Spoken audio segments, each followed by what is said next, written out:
Honourable Members, the Deputy Speaker.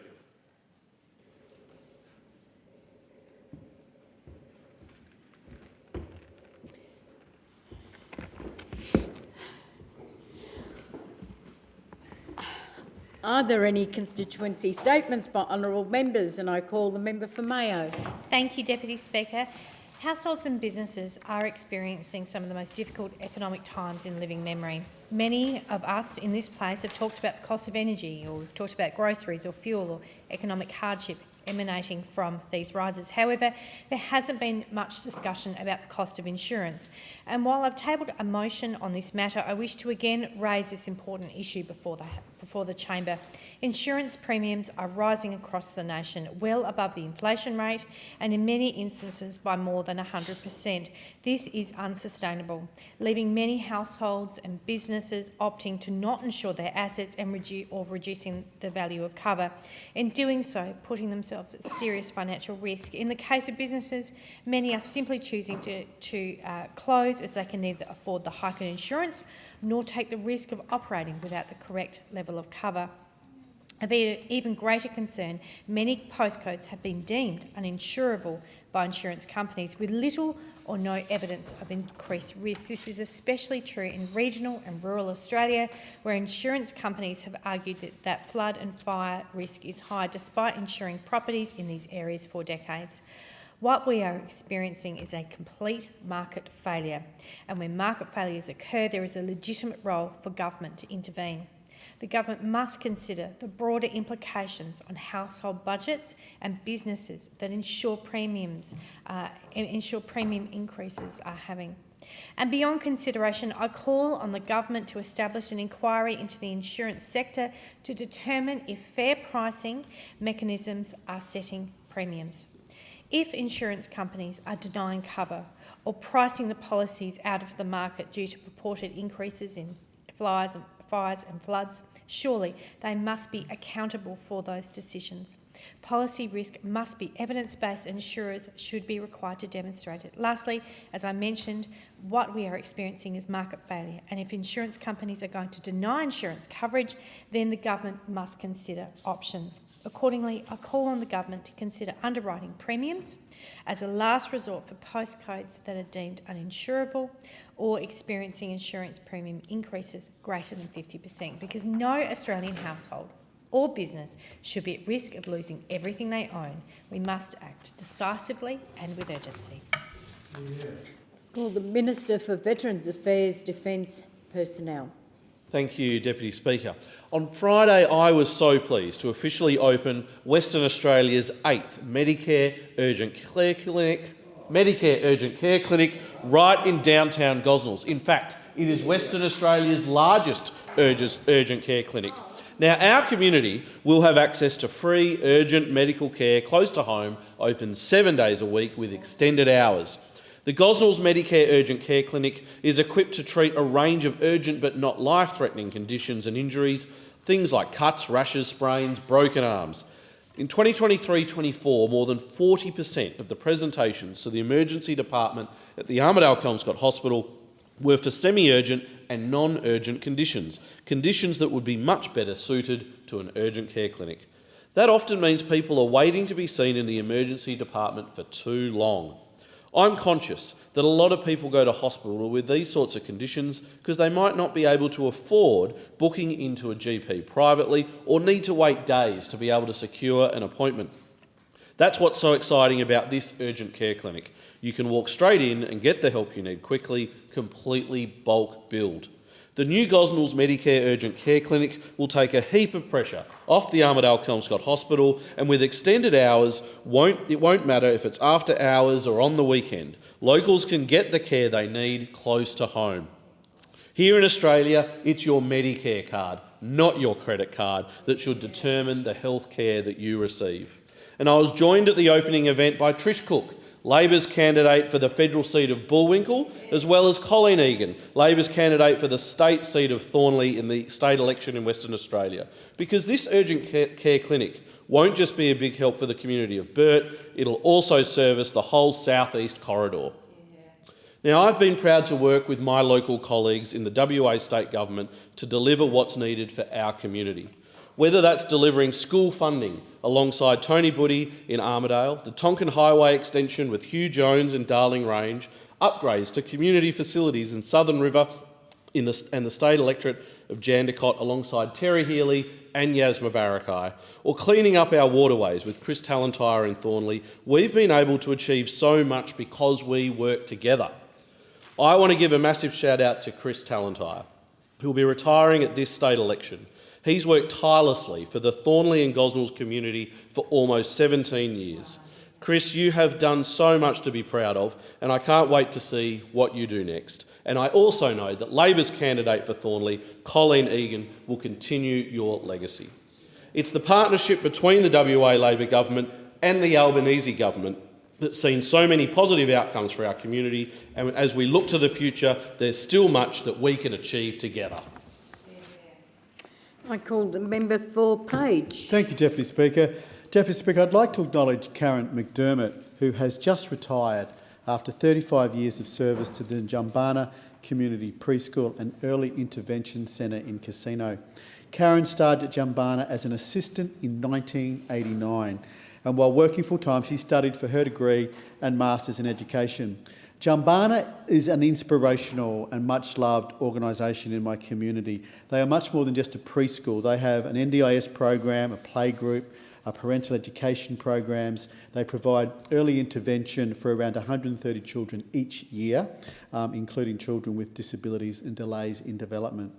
Karen was instrumental in getting securing funding for the new Jumbana Hub. This was an extension of the preschool that offers early childhood support into Adulthood Health Alliance and psychology and counselling. I ran into Karen just 2 weeks ago and she told me how much she loved her job, especially how moving it is to run into former students who are now grown adults and contributing to our community. Karen, thank you for everything you've done for our community and the many, many children and the many, many families that you have made an impact on. I know you've left a lasting impact and influence on these children and their families. Thank you very much. Deputy Speaker, this weekend is an exciting weekend in Lismore. There's going to be a Legends of Cricket 2020 match at Oaks Oval. I encourage everyone to get along. Lismore Mayor Steve Krieg will captain the Mayor's 11 and he's going to take on Lismore's own Adams Gilchrist's 11. It's the second time the match has been held. Originally, it's planned around this time of the year, Deputy Speaker, because we're coming up to the 3-year anniversary of the natural disaster that we had. And it's nice to have feel-good events around this time. Fans can look forward to seeing cricketing stars Steve O'Keefe, Michael Kasparich, Jason Gillespie, Dan Christian, Nathan Horitz, Andy Bickle, Sammy Joe Johnson, Claire Moore, Ebony Hoskin, Georgie Redmayne and action. Powder figures Bernard Fanning and Grinspoon's guitarist Pat Deverne will be also putting on their whites. Excitingly, Deputy Speaker, local young cricketers Cooper Williams and Joe Parsons will also be playing alongside these legends. Cooper's just 14 years old and is already playing first grade cricket locally, hitting his first century just on the weekend. Joe Parsons also making strides for Maris Brothers. Just last year he had a remarkable innings, making 105 not out off 115 balls, which included 11 fours and 2 sixes. Thank you to all the players who are coming along to showcase your skills at Oaks Oval. It's great to be an event, and as I say, it's especially important as we come up to the 3-year anniversary that this is happening, and I encourage everyone to get along to Oaks Oval this weekend. I call the member for Hasluck. Thank you, Deputy Speaker. The Free TAFE Bill 2024 was passed by the House last week and sits now with the Senate. Hasluck and indeed Western Australia looks forward to the passage of the bill. The legislation lists 7 national priority areas, and I've got time to hopefully mention 3.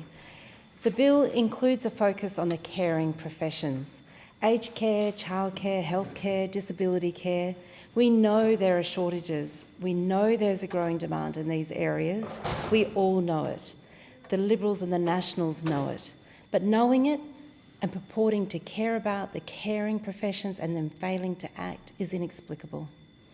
The Liberals and Nationals, they want to say they care about aged care, about childcare, healthcare, about the disability care, yet they allowed training in these sectors to run down over a decade. They now oppose the free training and they refuse to tell us about their secret cuts to these sectors. If the Coalition won't support our care workers, then why should our care workers support the Coalition? Secondly, in the housing construction. In the debate on the free TAFE bill, the member for Petrie said we don't have enough tradies. He's right. After a decade of neglect on the part of the Liberals and Nationals, it is no wonder we don't have enough tradies. This is the coalition that didn't even have a federal housing minister for most of its tenure.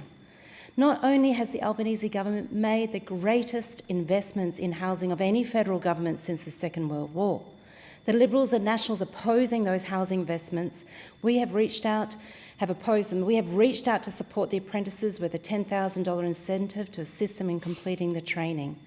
The Coalition opposes free training for the very people who will build the houses we need. So if the Coalition won't support the tradies, why should the tradies support the Coalition? Thirdly, our sovereign capability, manufacturing and defence. Henderson in Western Australia is now home to the continuous naval shipbuilding.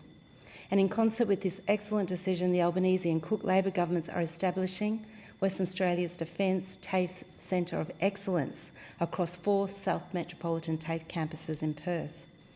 As well as helping WA workers to upskill and secure high-tech, well-paid jobs, this centre will create a pipeline of skilled workers in defence industries to keep Australia safe. There will be free TAFE courses at the centre as a matter of priority because the Albanese government prioritises manufacturing. The Coalition voted against their support in the House and looks set to vote against it in the Senate. If the Coalition won't support our manufacturing workers, won't support a future made in Australia, why should our manufacturing workers support the Coalition? Could have kept going. Call the member for Petrie. Well, thanks, Deputy Speaker. Deputy Speaker, it's a great honour to represent the people of Petrie here in federal parliament. And there's some 130,000 voters, and when you add children in as well, there's a lot of people in Moreton Bay and Brisbane City that I represent. But what we've seen under the Albanese Labor government is an increase in cost of living, and it really hurts me to see that people are struggling in my electorate and around the country as well. Things have got considerably worse in the last 3 years since the Albanese government came to power and the government changed. What we've seen and how it's become more difficult for the people of Petrie is an increase in costs. Health is up 10%, education is up 11%, food is up 12%, housing is up 14%, rents are up 17%, and homelessness is through the roof, acute homelessness. Insurance and financial services is up 18%. Gas is up 34% and electricity is up 32%. Now, when you look at health, Labor talk a big game. I've said before, they continually say, oh, let's save Medicare. The issue is it's a complete joke. Under them, bulk billing is lower. It's actually fallen 11% in less than 3 years. The bulk billing rate under the coalition government was 88%. It's now down to 77%. And when it comes to education, education is also up 11%. Despite the rhetoric that we get from those opposite around free TAFE. Free TAFE is not free, it's costing taxpayers an additional $1.5 billion on top of what we already spend on vet funding. The issue is because Labor only support the sector where their union donors are, that's why they want to do free TAFE, because you've got more unionists in TAFE as far as it's been in state education. The problem is that it's not getting the results that we need. Under our system, we were ensuring that we were boosting apprenticeship schemes and actually paying for 50% of wages. But Labor don't want to support employers, they only want to support union membership. And when you govern that way, you get bad results, and that's partly why we've got a housing crisis. Food's up 12%. They did not extend the 22% discount that the coalition had in place on fuel. And so what we're seeing is milk up 17% because of transport costs, bread up 17%, eggs up 17%. And when it comes to housing, 12 interest rate rises under Anthony Albanese. That's added $30,000 to mortgages, or $600 a week. And rents are also up 17%, and that's why we're seeing acute homelessness growing under the Albanese government. The coalition reduced acute homelessness, reduced rough sleeping, reduced couch surfing, and reduced severe overcrowding between the 2016 and 2021 census. Insurance is up after their attacks on accountants and financial advisors, And electricity, the $2.75 promise is out the door. In fact, it's gone up 30% and 100% for businesses. We need to vote out Albanese. Call the member for Bennelong. Deputy Speaker, from the moment we came to government, we made it clear that we would prioritise tertiary education and support students, reversing nearly a decade of ideological attacks from the Liberals and Nationals. Our Universities Accord set out a comprehensive blueprint for reform, focusing on accessibility, equity and long-term sustainability in higher education. Unlike the previous government, who ignored these challenges, we acted immediately on the Accord's recommendations, addressing HECS debt relief, strengthening student protections and investing in a future-ready education system. So let's start with student debt. We've already wiped $3 billion off student debt by fixing the unfair indexation of HECS. At times of high inflation, it is not fair to index student debts at rates higher than wages growth. We saw that problem, we did the work we needed and backdated the change. Refunds have flowed to those who were hit by this inequity. But it doesn't end there, Speaker. If we're re-elected, we'll wipe 20% off every student's debt to make tertiary education even fairer and more accessible. You see, around the time that I went to university, my fees made up about 30% of the cost of a degree. So my debt was lower. Under nearly a decade of the Liberals, that percentage went up to around 40%. Thousands of Aussies were paying more than their predecessors. Wiping this 20% is about equity, it's about accessibility and it's about cost of living relief. In Bennelong, 23,692 locals will benefit from these changes, with an average of $5,700 wiped from their HECS debt. In Bennelong, we're so fortunate to have access to Macquarie University and 3 TAFE campuses at Meadowbank, Ryde and soon St Leonard's. Students from all these incredible institutions will benefit from the most significant reforms to student debt in our history. But we're not just fixing the cost of education, Deputy Speaker, we're making universities safer too. For years, students have been calling on action on sexual violence and harassment on campus. Reports like the Red Zone report have exposed the toxic culture of hazing and abuse in university colleges. Brave student advocates have been demanding accountability for over a decade. In response, we've established the National Student Ombudsman, an independent body with the power to investigate and resolve student complaints, including those related to sexual violence. For the first time, universities will be held accountable for their response, or lack of it, to safety concerns. We're also introducing a national higher education code to prevent and respond to gender-based violence, setting clear national standards for how universities must address sexual harassment and assault. Deputy Speaker, we will unashamedly back those who seek a tertiary education. We'll back people if they go to TAFE, we'll back people if they go to uni, and along the way, we'll make it fairer. I call the member for Braddon. Thank you, Deputy Speaker.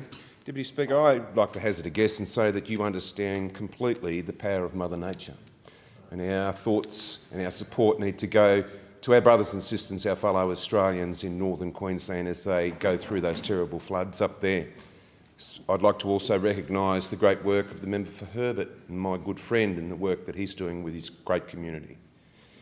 But the fact remains, in my electorate down in the west coast of Tasmania, the electorate of Braddon, a different disaster is occurring. At the moment, approximately 16,000 hectares of my electorate is on fire. North of the Pieman River on our rugged west coast, our rainforests and our button grass plains are immersed in fires, many fires, to the point that it is almost now into forestry area up onto the northwest coast and posing significant risk for those coops that are maintained by Sustainable Timbers Tasmania and Tasmania Forestry.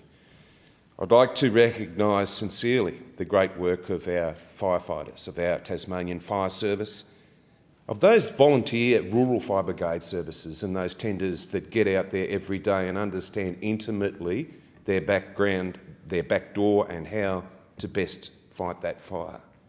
And ironically, Deputy Speaker, in an electorate, in an area that is so heavily wooded, it is our forestry operators that are saving the day with heavy earth-moving machinery, I'd like to send a big shout out to Collins Earth Moving, Collins Contracting at Smithton, who have got several bulldozers putting fire breaks in.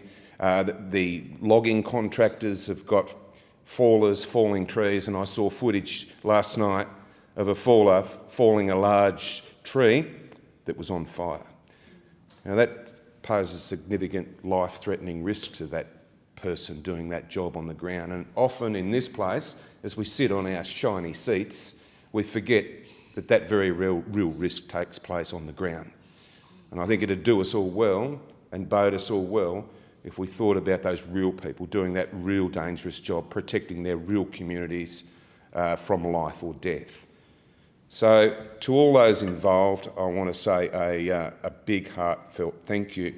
And of course this, Deputy Speaker, comes on the eve, or just past, the anniversary on the 7th of February 1967 of Tasmania's worst fire disaster, the Black Tuesday, in which 62 Tasmanians lost their life. 900 were injured and 7,000 were left homeless. Mother Nature is indeed a powerful thing, and we need to respect it and we need to fight it. Call the Assistant Minister for Competition, Charities and Treasury. Thank you, Deputy Speaker. When Labor took office, veterans seeking support faced a backlog of 42,000 claims, with some waiting over 2 years to have their case looked at. This was the direct result of a decade of public service cuts and outsourcing. Labor set out to fix it. 97% of the veteran claimed backlog has been cleared. Veterans' claims that once took over 100 days are now allocated within 2 weeks. But the Coalition wants to backtrack. The Coalition planned to cut 36,000 public service jobs, reducing the workforce by 20%. This isn't speculation. The Nationals leader has said outright, the first thing we'll do is sack those 36,000 public servants. The Shadow Treasurer has dismissed investment in the public service as unnecessary spending. But what they call unnecessary spending are essential services.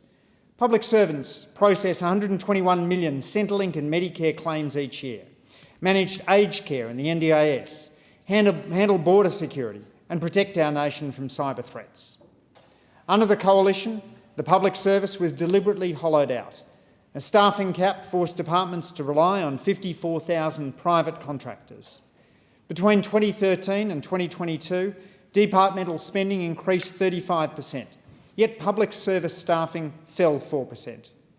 The result?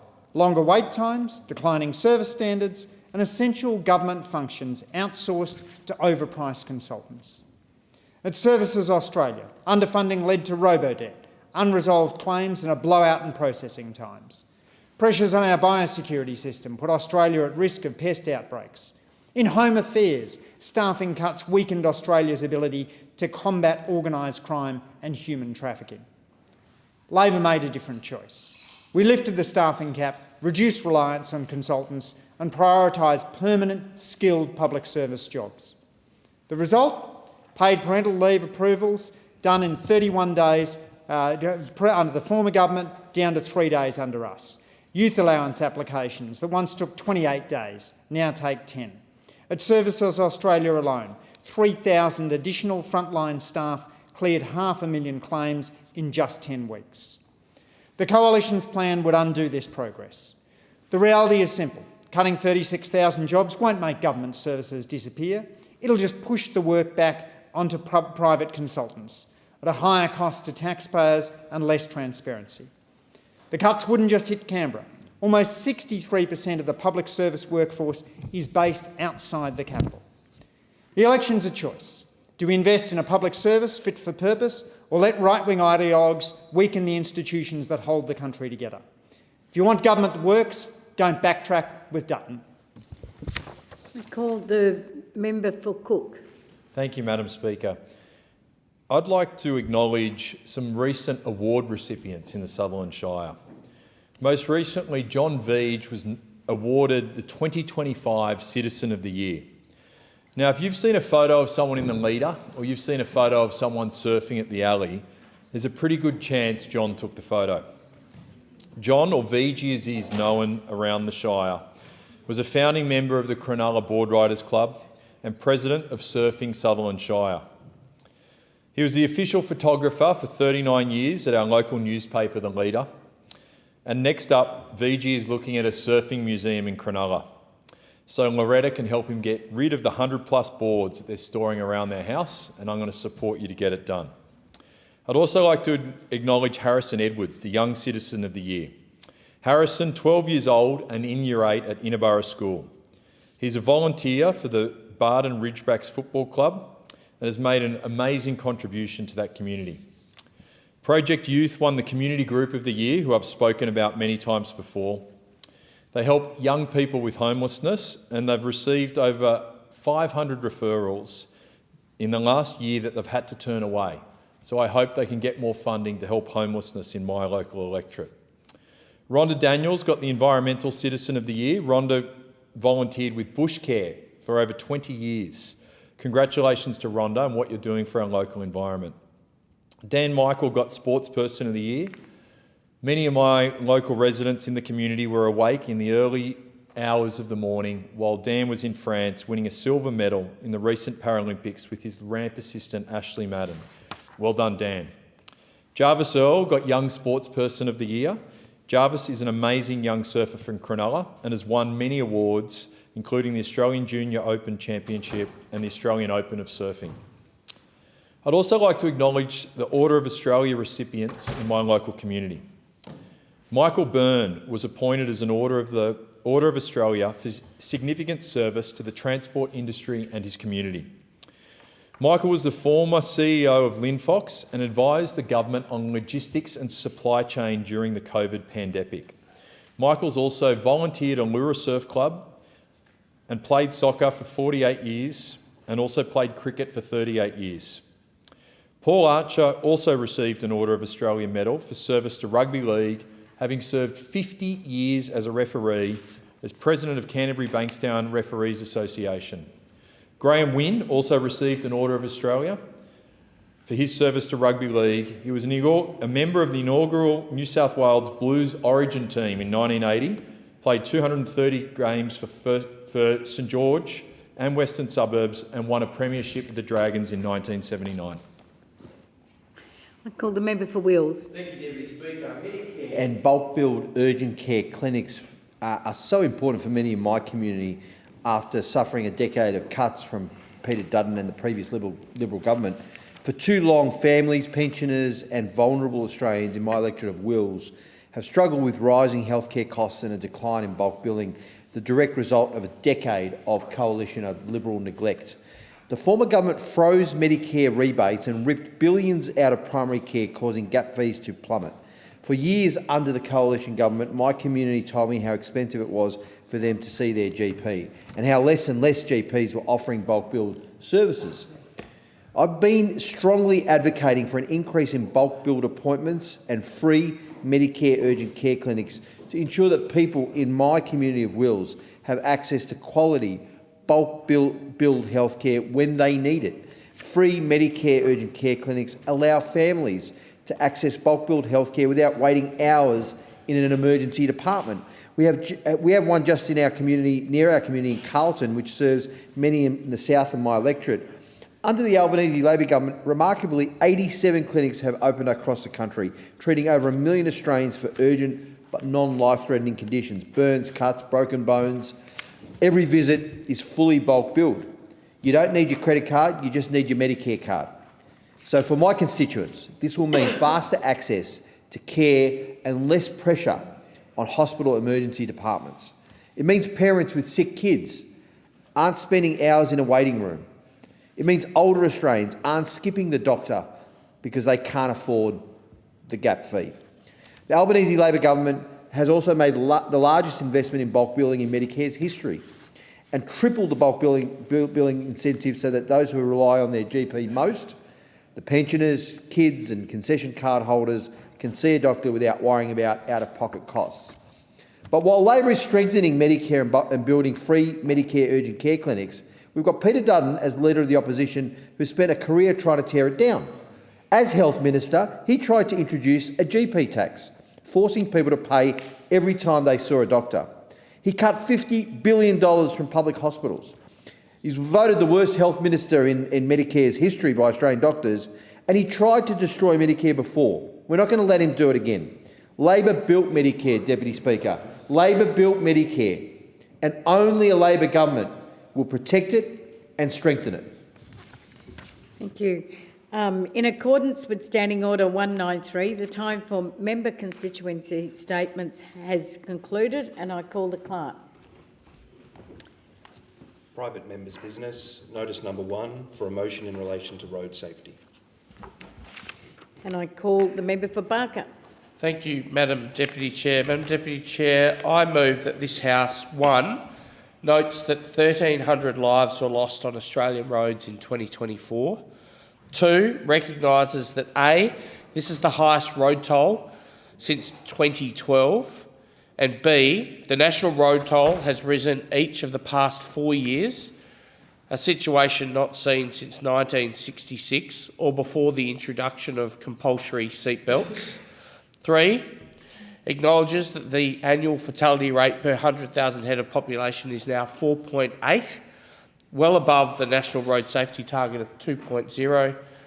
And finally, 4, calls on government to take action on the road safety crisis that is now killing more than 100 Australians every month and hospitalising 100 Australians every day.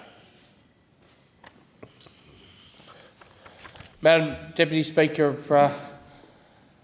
this is now a full-blown crisis. To have the most dangerous roads and commensurate statistics since 1966 tells you that last year was the most deadly year on our roads since 1966. The Australian road toll continues to track in the wrong direction. The annual fatality rate, as you've just heard, per 100,000 head of population is 4.8. A national target, a bipartisan target, a national target that we've all subscribed to, has it at 2.0. At the end of 2024, Australia's 12-month road toll is 18.5% higher than when the strategy began in 2021. Higher than when we committed as a nation to put this statistic on a downward trajectory. Close to 20% higher. The continual rise in road fatalities reiterates the need for national leadership on road safety and this crisis facing the nation. But sadly, Madam Deputy Speaker, Labor is failing Australians on the efficiency, productivity, but most tragically on the safety of our roads.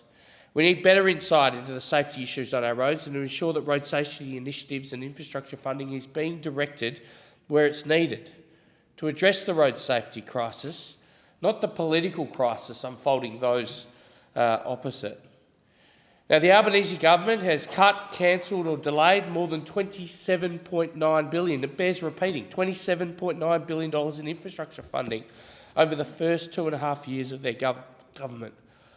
And of course, we don't need to go over that 90-day review process, which felt like it took 90 months, but in any event, caused significant delay and has resulted in life-saving projects being cut, cancelled or delayed. Now, the results of that review cancels important infrastructure projects and diverted funding from those projects to Labor's pet projects in marginal seats. I'll leave others in this chamber to talk about the experience in their jurisdictions, but let me take you to South Australia. South Australia has a road network of 23,000 kilometres. But Labor only seems to be concerned about those roads that fall within the very tight boundary of the electorate of Boothby, which measures 115 square kilometres. The federal and state Labor governments recently announced $30 million infrastructure investment in Brighton Road. The investment follows $200 million to remove the tram-level crossing at Morfett Road. Unfortunately for South Australian road users, federal and state Labor government infrastructure investment decisions don't seem to be based on the science or data around road safety, but rather about the political needs of Louise Miller-Frost.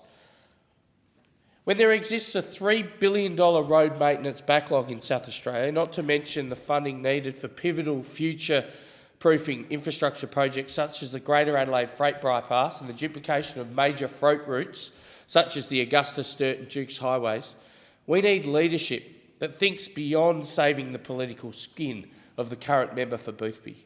The State Infrastructure and Transport Minister refuses to release outcomes of the Australian Road Safety Program, AUSRAP, 5-star rating system through the FOI process, despite state and territory governments in 2024 agreeing to end years of secrecy by publishing a range of data, including AUSRAP data, on the federal government's National Road Safety Data Hub. The program uses assessment tools used in around 130 countries to target investment and reduce death and injury.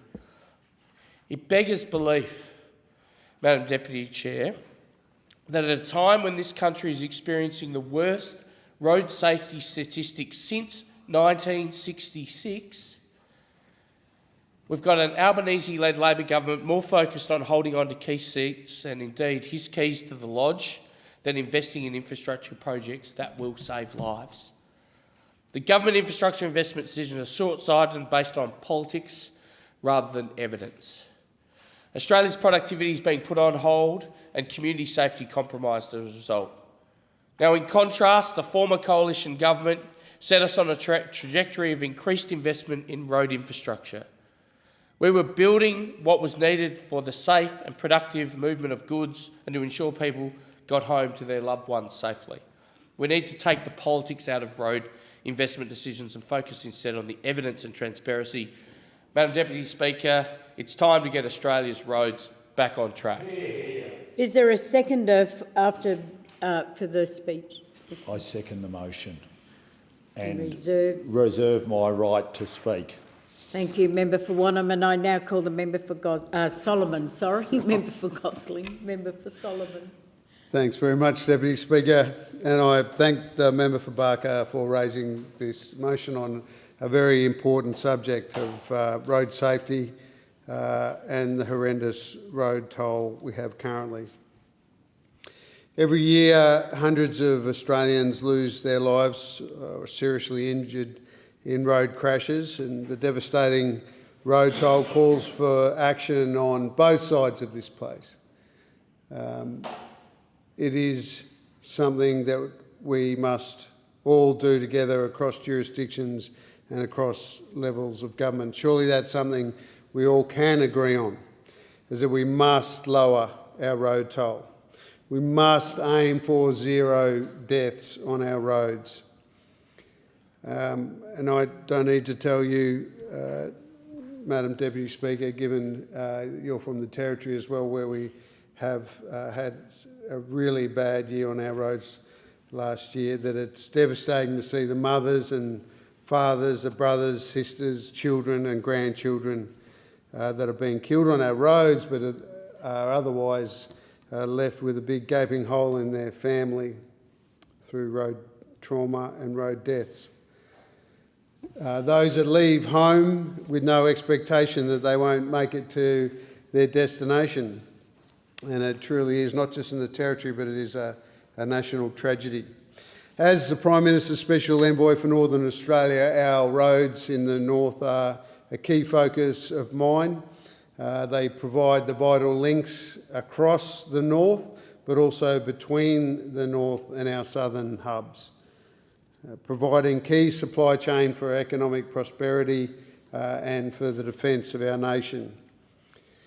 But in all of this, the importance of our industry, the importance of our defence, we must do everything we can to make sure that all road users are safe. And I know it's something the ADF takes seriously and that industry continues to look at, and we implore visitors when they're touring to the north just to slow down, not be in a rush, not think that you've got to overtake on every overtaking lane, because we see that impatience on our roads causes crashes and injury and death.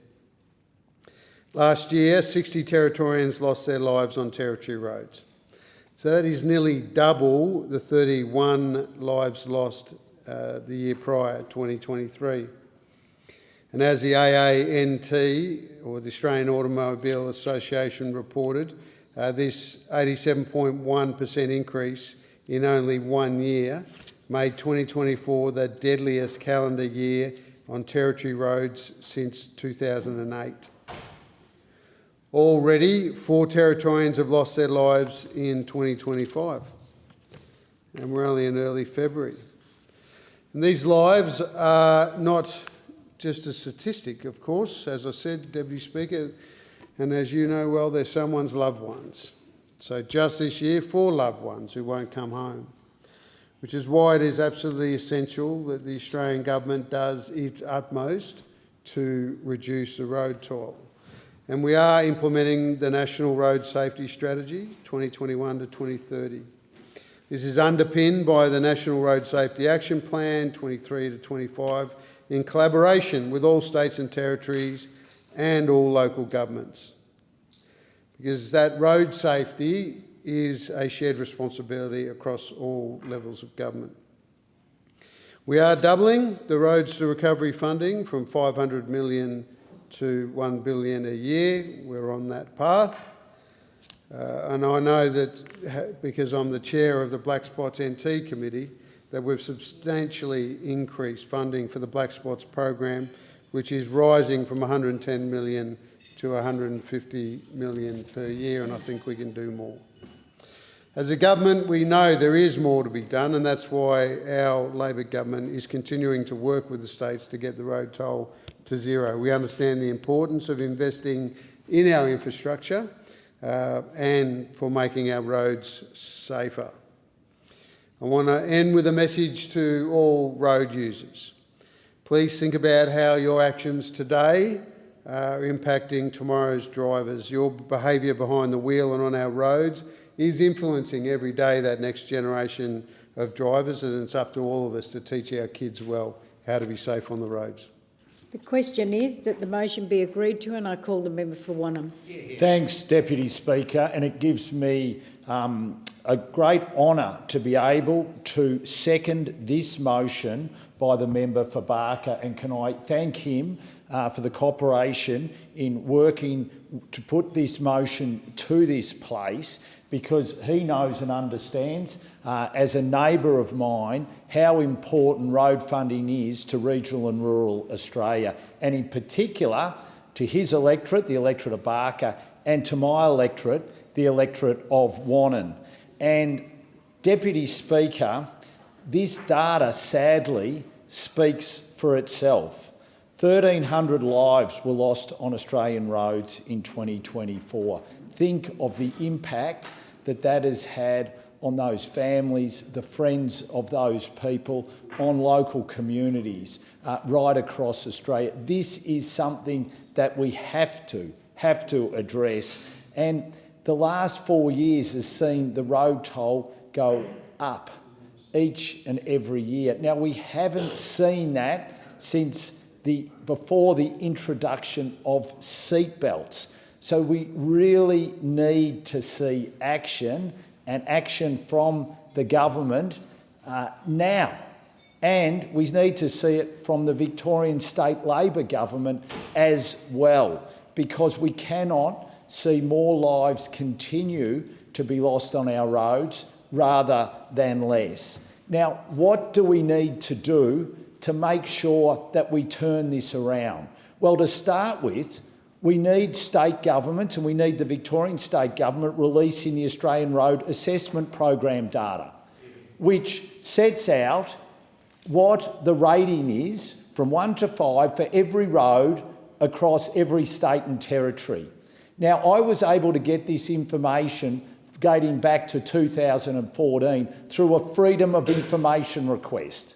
That's what it took to get this information for Victorian roads. Now, why won't the state Labor government just release that data? Because if it did, we would know where we need to immediately fund our regional and rural roads in particular, because if we know what the star rating is, we know where we need to put the funds towards. So I call on the Victorian State Government and the Albanese Labor Government to require that information to be released every year, so we know what is occurring with our road infrastructure and where we need to put urgent effort in to make sure that our roads are safe for people to travel on. We also need the Albanese Labor government to immediately reverse its cuts to our road. Over $80 million worth of cuts to roads in Wannon. Just unconscionable. We need more funding, not less. And we also need the Victorian State Labor government to put maintenance funding back into our roads. Not cut road maintenance funding at this time, put more maintenance funding back into our roads. And how could they do it? How could they do it? They could act like that if they wanted to, because they've got their priorities wrong. We've seen all this money going into the suburban rail loop. The Albanese Labor government have set aside $2.2 billion to go into the suburban rail loop. Now, I see in the front page of the Herald Sun today that the Victorian State Labor government, due to the walloping they've had in the polls, are thinking about changing their priorities. Well, stop thinking about it, just do it, and look at fixing your existing infrastructure, in particular your existing road infrastructure, which is declining day by day because you're not putting the investment into it that is needed.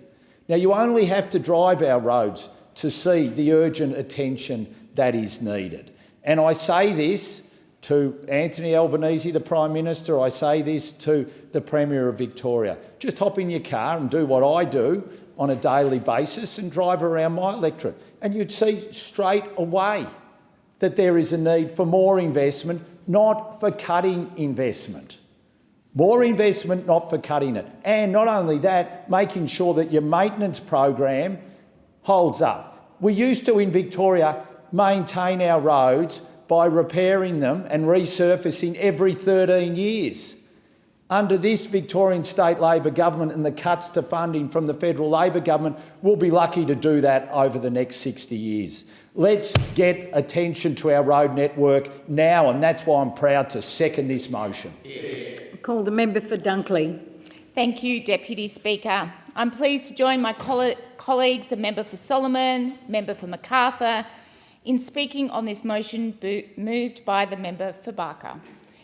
Every day, Australians set out on their daily commutes to work, to school runs and long-haul drives, trusting that they will reach their destination safely, while many people set off on holidays across the country, travelling in caravans and motorhomes. This past 12 months, we have lost 1,300 lives. This is the highest road toll since 2012. The road toll has risen each year for the past 4 years. This increase has not been since 1966, or before the introduction of compulsory seatbelts. The road safety crisis is now killing more than 100 Australians every month and hospitalising 100 Australians every day. As a mum of an 18-year-old whose son who just got his licence, along with many of his friends, this is of deep concern. We know young men in particular take risks when driving. Ensuring they keep their speed down is critical.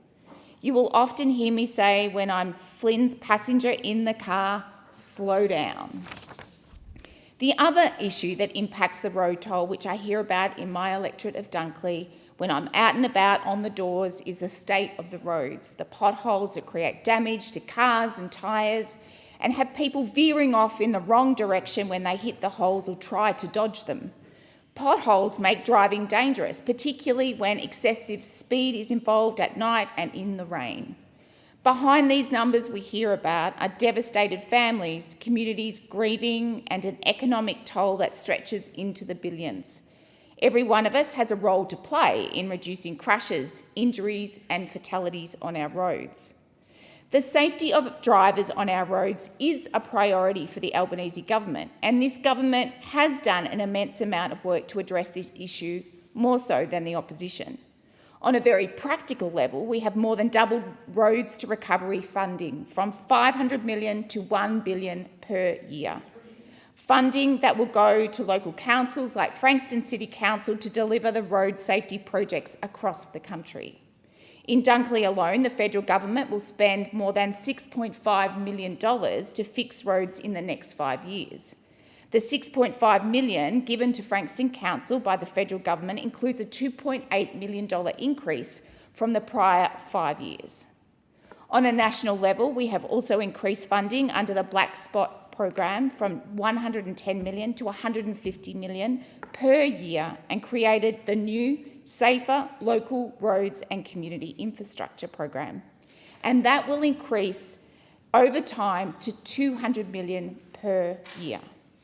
The government is also committed to improving data collection and using it to increase road safety, including ensuring there is improved data sharing requirements for states and territories. This was something the Liberals and the Nationals refused to do when they were in government, and for the first time creates a requirement for the provision of a nationally consistent data set on roads to help address the issue. The road toll is an issue, particularly in big cities like Melbourne, in communities like Dunkley, with people driving far too fast on local roads. Lowering speed limits in high-risk areas, building more speed humps, a recommendation from Dunkley locals when I'm on the doors, and enforcing stricter penalties for speeding offenders will significantly reduce fatalities. Because excessive speed is a major factor in fatal crashes and the road toll. Road crashes remain one of the leading causes of death and serious injury in our country, and my family knows that far too well. I urge everyone to watch their speed, particularly our newest P-platers on the road. The road toll is just far too high. Any death on Australian roads is one death too many. And I call the member for Menzies. Thank you, Deputy Speaker. And Deputy Speaker, I want to thank the member for Barker and the member for Wannon. We represent different parts of Australia. The members for Barker and Wannon represent rural and regional Australia for the most part, and I represent metropolitan Australia. And I just want to acknowledge that this is an issue that covers every electorate, but it disproportionately affects rural and regional Australia because of the obvious fact that you have more trees on the side of a road, cars going at speed directly opposite each other, and greater fatigue. That is why the road toll is, to our national shame, higher in rural and regional Australia. So I thank them for their advocacy. Imagine, Deputy Speaker, that we're not just talking about numbers on a page, and the member for Barker noted that the road toll per 100,000 is at 4.8. Every September, the MCG is full for the grand final, and it, at capacity, is about 100,000 people. Imagine your one game of the year is that grand final. And the price you pay for that is that about 5 people in that stadium that day will not survive. That's the price you pay for attending that one game a year. And all we are asking, and all both parties have committed to, is to reduce that to 2. Now, we would move heaven and earth if 5 people died attending the grand final every year. We would move heaven and earth. But that sense of urgency isn't here. Now, the criminal law is a blunt instrument, and very few road accidents are about deliberate, intentional criminal activity. They're mostly in the field of negligence or recklessness, and mostly by young men. So there are 3 tools at our disposal to reduce the road toll. They are technology, training, and infrastructure. Now, to technology, I myself survived a car accident because of technology. As a baby, our car was hit head-on by a truck, and but for advances in seatbelt technology, I wouldn't be here. In terms of training, we know that young men are more prone to take risks. You just see it on the road. You see when a car shoots past you or zooms into a lane or cuts off another car. More often than not, it is a young man who thinks that he will live forever. And I saw that, Deputy Speaker, in a year-long trial that I conducted for a road fatality. And we heard from world's leading experts that the only antidote to that is supervised experience. Supervised experience with someone showing you the way. But to the third part, infrastructure, and that's where the government can do the most work. The most work. Where we heard the fine speeches from those opposite about how every life matters, and this issue is just as serious for them as it is for us. But let's judge them on their actions. In my seat of Menzies, there is a notorious intersection called Five Ways. It's called Five Ways because 5 roads intersect. The council have told us that as a state road, all it needs is a roundabout at the cost of 10 million. That's it, 10 million. And 2 years ago, just before I got elected, a young woman died on that intersection, and many others in the area note that they take their lives into their hands when they move through that notorious part of Melbourne. Now, leading up to the election, the Coalition had a commitment of 10 million. And my opponent, my Labor opponent, in the local newspaper said they would match it. And I thought, great.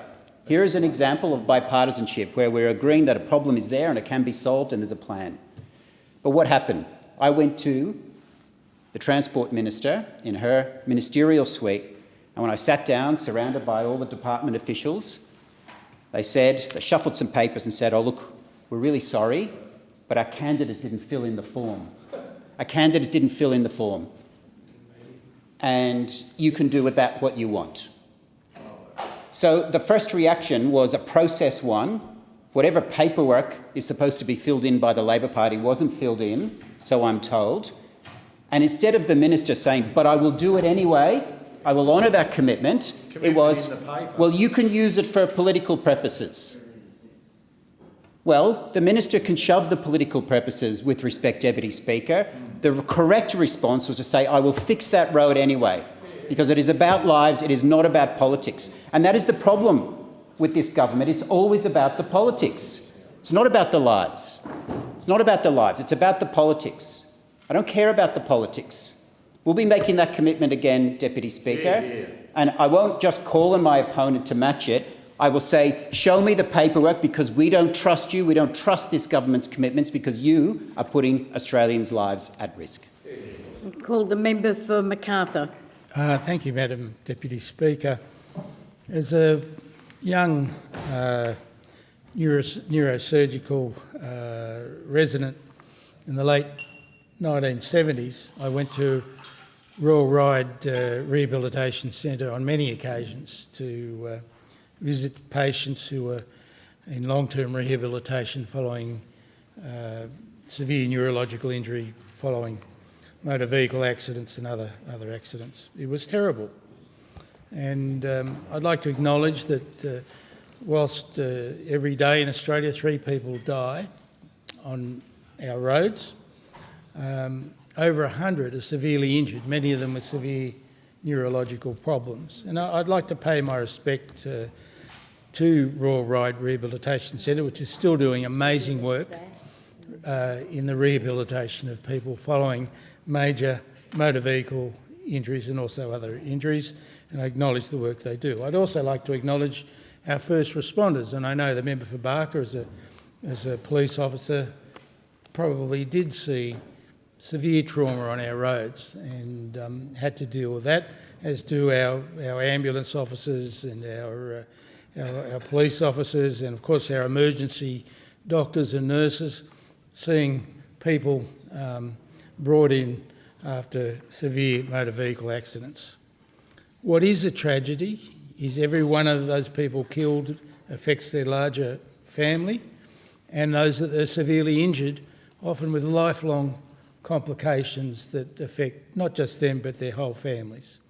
And it is not only an enormous cost in terms of money, but also an enormous emotional cost to all those people that are injured on our roads and their families. And I'd like to acknowledge those families as well. Unfortunately, what is happening is that our road toll, both in terms of deaths and those severely injured, is increasing. And this is in a day of improved technology, improved medical care, improved rapid responses, improved neurosurgery, improved orthopaedic surgery, quicker access to acute management, yet our road toll is increasing. And one thing that we really don't know is why. I don't want to politicise this argument in any way. None of us in this place, none of us, wants to see our road toll increasing. We want to bring it down, we want lives saved, and we want to see fewer people with the severe consequences of motor vehicle accidents. It's not something that I want to politicise. But we do need better data. And I'd like to acknowledge Michael Bradley and the Australian Automobile Association and the work that they're doing in trying to improve data collection in this space. We don't really know why our road toll is increasing. Our cars are better, our technology's better, our healthcare is better, yet the toll is increasing. And that's creating a huge burden on our health services, on the NDIS, and on the families involved with this. We have, of course, better access to better roads. Our Roads to Recovery program, the federal government has doubled the spending to over $1 billion on the Roads to Recovery program per year. We've increased funding for the Black Spot program. We've created safer local roads and community infrastructure. We're making our infrastructure better, yet our road toll is increasing. We need better data collection. We need much better access to the technology involved in road safety. I've recently, with the support of the Transport Workers Union, we've been able to get better new technology for recognition of bike riders, etc., from our large vehicles by using the technology that's available. We need that to get that in all our vehicles on the roads, and that will make a difference. But above all, we need all our states and territories to get together to put together a much better data collection system so we know what is causing our road toll, what is causing the deaths and the severe injuries, and we need to make sure that lives are saved, and this is not a political issue. Thank you. The time allotted for this debate has expired. The debate is adjourned and the resumption of the debate will be made an order of the day for the next sitting, and I call the clerk. Private members' business, notice number 2, for a motion in relation to jobs and investment in Western Australia. Call a member for Swan. I move the motion relating to jobs and investment in Western Australia in the terms which it appears on the notice paper. Call a member for Swan. Thank you, Deputy Speaker. During the federal 2022 election, the former Prime Minister said that his top priorities were jobs, jobs and jobs. But guess who actually delivered? That's right, the Albanese Labor government. This government has created over 1 million jobs, and that is a record. Last month's job numbers showed that Labor governments have delivered the lowest average unemployment for any Australian government in 50 years. And this isn't an accident, it's not a black swan event, this has been by design. This is something that Western Australia deeply cares about, and this is something that matters to Swan. So what does this actually mean in Swan? ABS data showed that there has been a 6% job increase in the southeast region of Perth in December 2024 compared to December 2023. This region includes the entire Swan electorate and surrounds.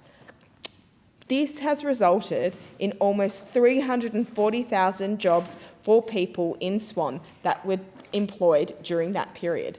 Unemployment fell from 14,200 in December 2023 to 11,500 in December 2024. What a fantastic result. It highlights our strong economic growth and jobs creation plan is working. Our policies are delivering real results. Initiatives such as Fee-Free TAFE are equipping people with job-ready skills.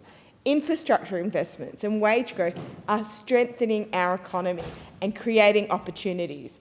But there is more work to do. And we all know that Western Australia is the engine room of the Australian economy. WA has an abundance of minerals below the ground, but we also have amazing energy renewable resources above the ground. Our critical minerals are essential for solar panels, battery storage and wind turbines. And as the mighty federal mining minister said, the world's pathway to net zero emission runs through the Western Australian outback. And so it makes sense for us to explore the opportunities that are right under our feet. We have the opportunity to lay the foundations for our future, and we have a plan. The most significant initiative for Australia's resource sector in a generation, a plan to secure jobs and to secure our future. This includes a 10% production tax incentive to boost critical mineral processing. As a process engineer, I think this is pretty cool. That is a $17 billion investment over 14 years. The risk? Zero. No production, no tax credits. Today's motion recognises the role that tax credits will play in critical mineral processing, and yet once again the Coalition says no. A plan for the future? No. The support for industry? No. Secure jobs for Australians? No. It is not surprising the Liberals voted against tax cuts, higher wages and cheaper medicines.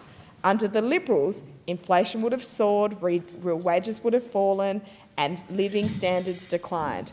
They have no plan, they have no vision. Under Labor, inflation is down nearly a third of what we inherited. Real wages are rising and living standards are improving. And honestly, for the extra 1.1 million people in jobs, they are grateful that these jobs are existing. But we must take steps to secure jobs for the future, and we won't let the Liberals hold us back. Their slogan is back to 6% inflation, back to higher unemployment, back to wages going backwards. And right now, the federal coalitions are turning their backs on WA by not supporting this plan, turning their backs on Western Australians. Unlike the federal coalition, the WA Liberals and the national parties understand the importance of the Albanese government policy. Libby Metten, the leader of the WA Liberals, has said, we will support this measure. That's because they understand WA and they understand the resource sector. It has been supported by industry too. Rebecca Thompson, the CEO of the Chamber of Mineral and Energy, said this measure recognises the federal government's commitment to supporting industry. Perhaps the federal coalition should listen to WA and not overrule the WA Liberals once again. Processing critical minerals will turbocharge our resource sector and create jobs all across WA. Thank you. Is there a seconder for the motion? Reserve your right. Reserve your right to speak. Thank you very much. The question is that the motion be agreed to, and I'll call the member for Curtin. Thank you, Deputy Speaker. This time last year, I moved a private member's motion calling on the government to increase Australia's international competitiveness for new energy industries, specifically with production tax credits. I'd been worried that Australia was not acting fast enough nor decisively enough to take advantage of the global transition to green energy. And coming from WA, I wanted to make sure we are harnessing every opportunity to transition swiftly and profitably.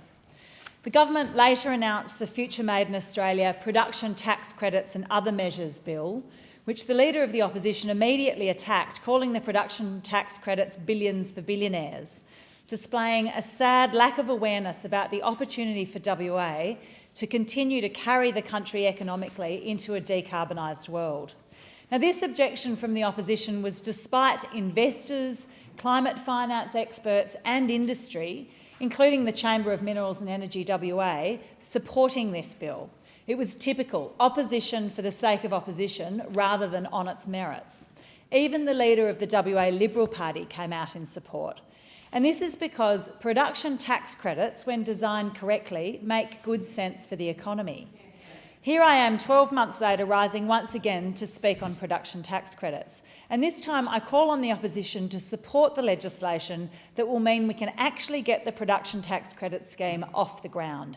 Can we please stop politicking and just get this done? We all know that a stable investment environment is essential if we want to attract the investment that we need to unleash our next wave of prosperity. Companies are actively looking to develop and grow their renewable operations in Australia, but they need tangible confirmation of Australia's energy transition vision.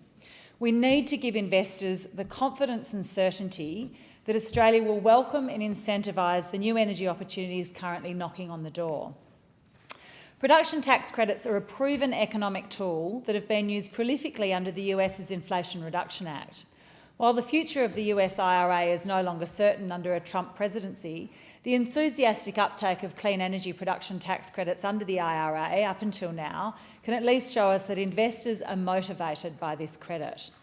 The Association of Mining and Exploration Companies, the CME, and the Minerals Council of Australia have all given evidence to a parliamentary committee supporting this bill.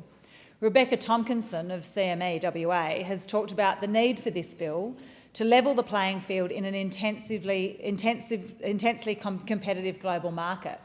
She said passage of the legislation will set an important investment signal for further value-adding activities and provide certainty to industry. Production tax credits are a great way for government to de-risk new investments.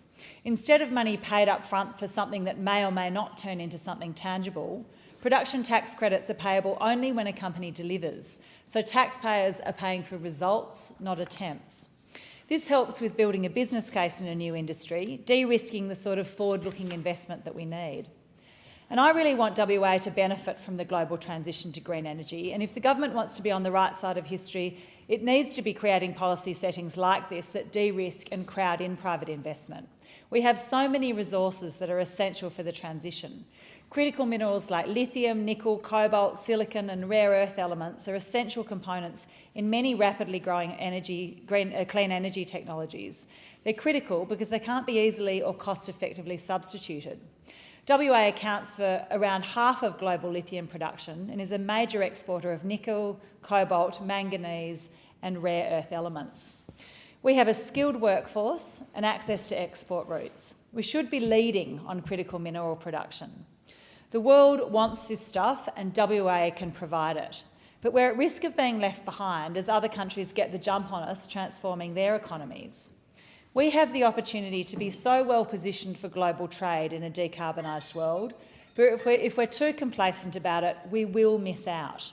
It's essential that we accelerate opportunities in WA's critical minerals sector and capitalise now on the position that critical and battery minerals will play in decarbonising the global economy.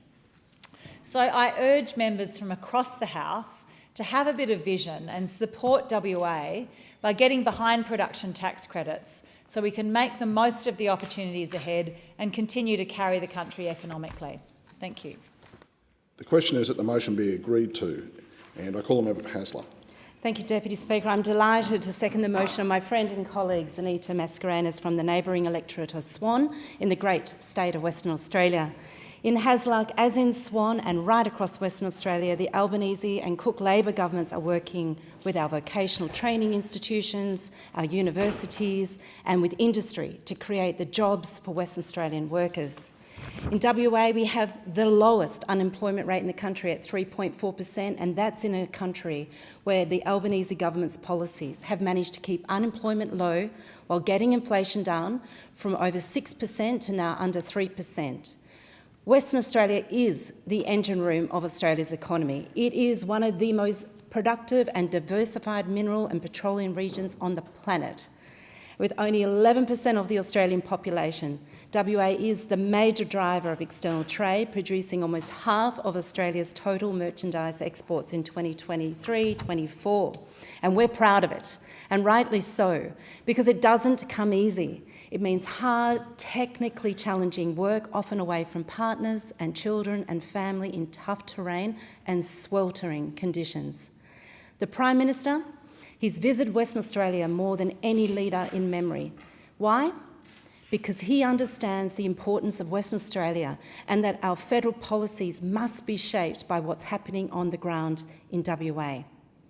Introducing and passing the Future Made in Australia, the Production Tax Credit and Other Measures Bill 2024 through the House of Reps in November was our party Labor's priority, because we understand the challenges and the opportunities ahead for the mining, the manufacturing, innovation and exports for Western Australia. By contrast, the Liberal opposition leader, does he understand WA? No, he doesn't. He voted against the bill in November. It's now February. Have the opposition wisened up? As evidenced by the lack of Liberal speakers on this motion today, is testimony to the fact that they are completely deaf to the needs of Western Australia. Lovely to have the member for Riverina here, but let's say New South Wales is not Western Australia, and it's certainly not Queensland either. How disappointing indeed.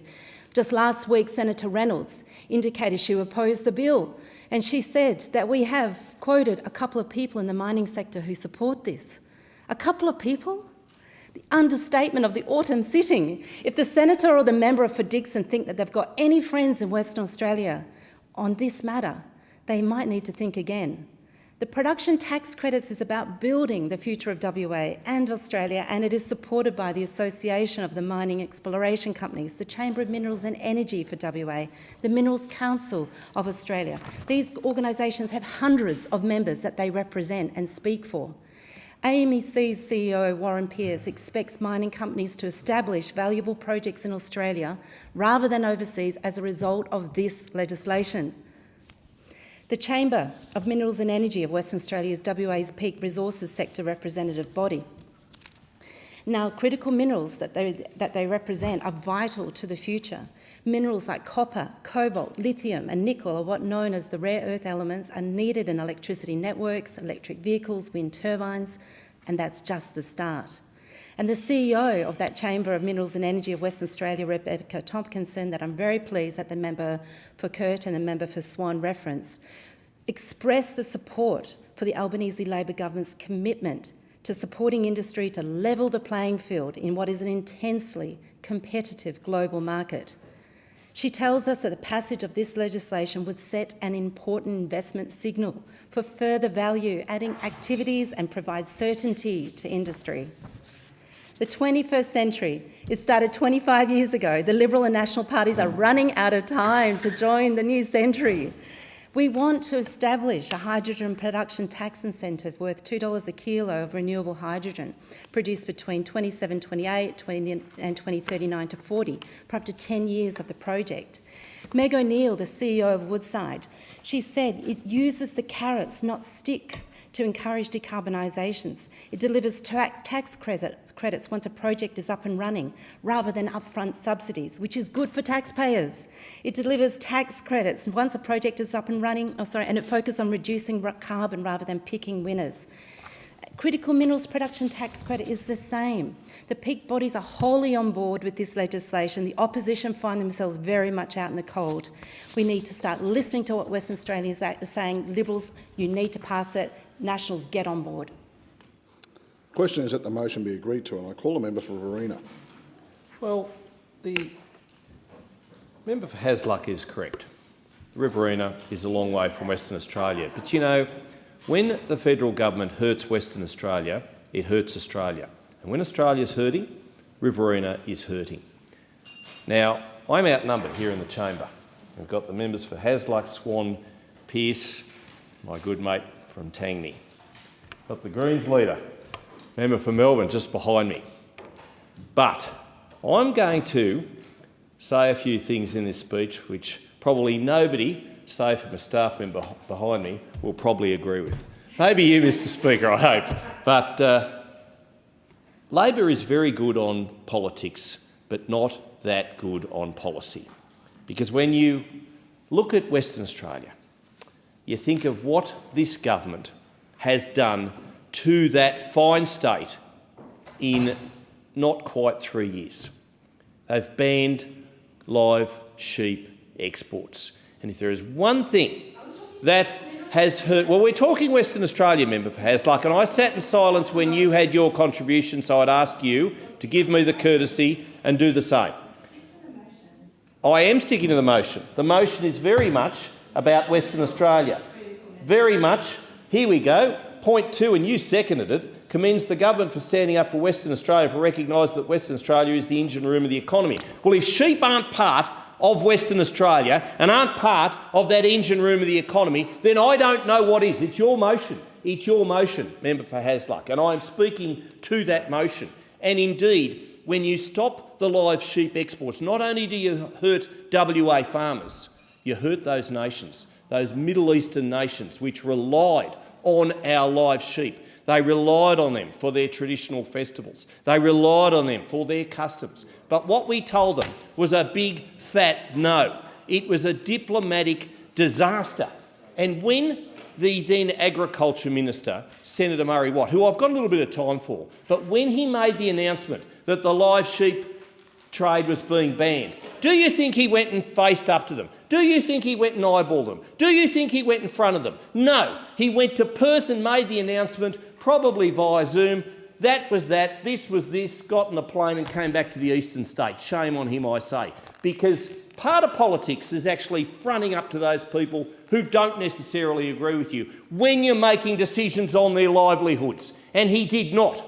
And for those Western Australian sheep farmers, I praise them, I applaud them. And let me tell you, first order of business when we get back into government will be to restore this trade which leads the world in animal welfare, leads the world in making sure that we take care of those animals on those ships. Yes, they had some improvement to do, no question.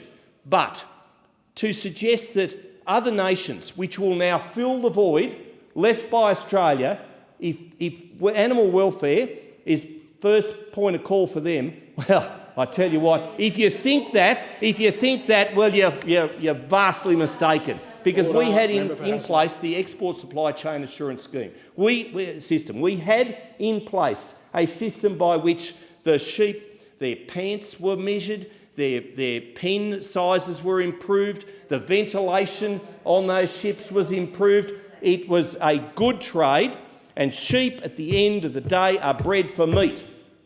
They're bred for meat. And yet what we're doing is we're telling those... The member for Hasluck was heard in silence, and I'll ask her to show the same respect for the following speakers. We're telling those farmers, we don't want your business. We don't want you to do what you've done well for decades. And you know, one of the great tragedies of the budget before last was when the member for Rankin went to that dispatch box and gave his speech. The biggest contribution and allocation to agriculture was to shut down the live sheep trade. The biggest allocation that the Labor government gave to agriculture was to shut a trade down. $107 million of compensation to stop doing what the farmers had done for years. So that's the way Labor treats our farmers, thumbing their nose at telling the farmers that they are doing a good job. That's the Labor way. That's the Labor way. And when it comes to critical minerals, well, we've got the Greens, and God help us all if they end up in a governance sharing arrangement with Labor after the election, trying to stop mining. And we are, as a coalition, we are the ones who promote mining, and we will always do so. Labor, complete opposite. The question is that the motion be agreed to, and I call the member for Pearce. Thank you, Deputy Speaker. Today we celebrate a significant achievement. The Australian Government has successfully created over 1 million jobs since May 2022. This milestone reflects the dedication of countless Australians contributing to our nation's recovery and growth. Under the Albanese Labor government, we have seen the largest increase in employment during a single parliamentary term in our history, with more than 652,000 of these being full-time positions. This accomplishment is particularly commendable given the global economic challenges, including pandemic effects, inflation and geopolitical uncertainties. The creation of these jobs demonstrates effective governance and a clear vision for a prosperous future. It signifies a commitment not only to recover from past setbacks, but also to build a resilient economy capable of withstanding future challenges. Each job created represents hope for families, stability for communities, and opportunities for individuals to realise their dreams. This achievement is a collective effort, an outcome of collaboration between government, businesses and workforce. I commend the Albanese Labor government for its unwavering support for Western Australia, recognising it as the engine room of our economy. Western Australia is not just a state, it drives economic growth through its vast resources. The state has consistently contributed significantly to national prosperity, accounting for over 20% of economic growth in recent years, largely fueled by critical minerals, energy resources and agricultural products. The Albanese Labor government's commitment to Western Australia is evident in policies prioritising job creation and economic stability. By investing in infrastructure, education and training programmes tailored for Western Australians, we ensure that this state continues to thrive. Developing critical industries in Western Australia supports local economies and strengthens our nation's position in global markets. One promising initiative is the introduction of production tax credits for critical minerals. These credits aim to encourage mineral processing in Western Australia and create secure jobs in the resources sector. The proposed critical minerals production tax incentive will provide a 10% refundable tax offset, stimulating investment and innovation in this vital area. Critical minerals are essential for modern technologies, from electric vehicles to renewable energy systems, and Australia is uniquely positioned to lead in the field. By fostering a robust critical mineral sector through these tax incentives, we ensure Australia remains competitively global while securing jobs for future generations. This initiative will attract domestic and international investment, driving innovation and creating high-skilled jobs crucial for our economy. Moreover, these production tax credits will support local communities by encouraging sustainable practices in mineral processing. As we transition towards a greener economy, it is imperative to harness our natural resources responsibly. Investing in cleaner technologies within Western Australia, this mining sector, sets an example for other nations while safeguarding our environment. As we celebrate these achievements, we must recognise the importance of bipartisan support for these initiatives. I urge the opposition to reconsider their stance on production tax credits. Blocking such measures would hinder job creation and investment at a time when we need it the most. Supporting these credits is about securing a prosperous future for all Australians, especially those in Western Australia who rely on these industries for their livelihoods. The opposition has an opportunity here, not just to support government initiatives, but to stand with Australian workers and businesses striving for growth and stability. By advocating for production tax credits, they can help ensure that Western Australia continues to thrive as an economic powerhouse, while providing secure employment opportunities for thousands of families. In conclusion, let us acknowledge the significant progress made together as a nation. The creation of over 1 million jobs is a testament to our resilience and commitment to building a stronger economy. As we look forward to the future, let us continue supporting policies that empower our workforce and invest in Western Australia as the engine room of our economy. Together, we can ensure that every Australian has access to secure employment and a bright future. A future where innovation flourishes, communities prosper, and our collective potential is realised. Let us unite across party lines to champion initiatives benefiting not only Western Australia, but for all Australians. Thank you. The question is that the motion be agreed to, and I call the member for Tangney. Thank you, Deputy Speaker. On Saturday, when I was out door knocking in Parkwood area, a suburb in my electorate of Tangney, I was proud to share with my many constituents what the Albanese Labor government has done for Western Australia. Every single one of the 1.5 million WA taxpayers, including 87,000 in Tangney, have received a tax cut. And every single one of the 1.1 million households have received energy bill relief. We know Australians are doing it tough. We are doing everything we can to help to take the pressure off the cost of living. Cheaper childcare, cheaper medicine, strong Medicare. In my electorate of Tangney, the bulk billing rate has increased by 2.5%, thanks to this government's record investment in bulk billing. That means Tangney residents have had an additional 20,633 bulk bill receipts.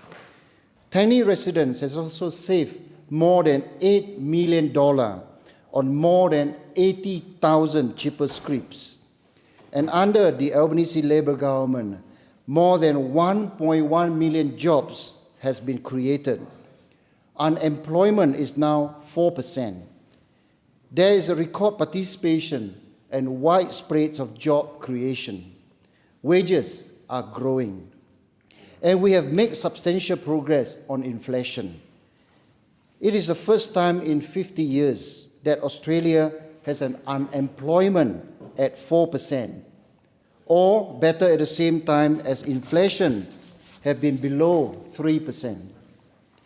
Western Australia is a key part of Australia's economy. The world is changing and the pace of change is getting faster. The global transition to net zero is the biggest transformation of the global economy since the Industrial Revolution. Our $22.7 billion Future Make in Australia will help us grasp a new generation of opportunities and bring the job and prosperity of the future to every part of our country.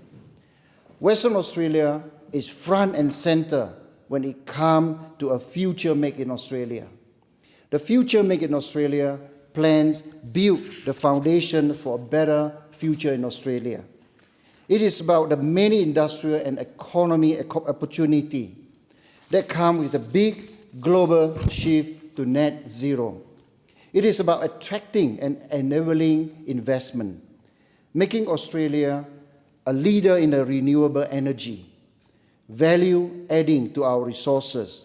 It is about science and innovation, skill and training to build Australia's future workforce, investing in our people and places, and nothing could be more important to that than refining the lithium, which will be such an important part of battery power and battery storage in the future.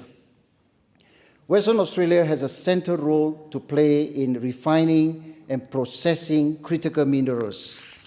Our production tax incentives are about more investment and more jobs in Australia's resources sector. These tax credits are about ensuring local communities benefit as the world transitions to net zero. The legislation will give investors clarity and certainty to invest in Australia's potential to add more value to its natural resources and help deliver cheaper and cleaner energy. We want to drive private sector investment in new industry through production tax incentives for green hydrogen and processed critical minerals, structured in a way that the taxpayer only pays when an industry succeeds.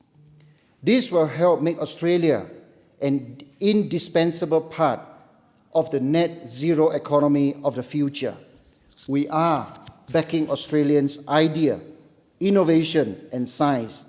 We will create a new industry that will create new, secure jobs in the resource sector.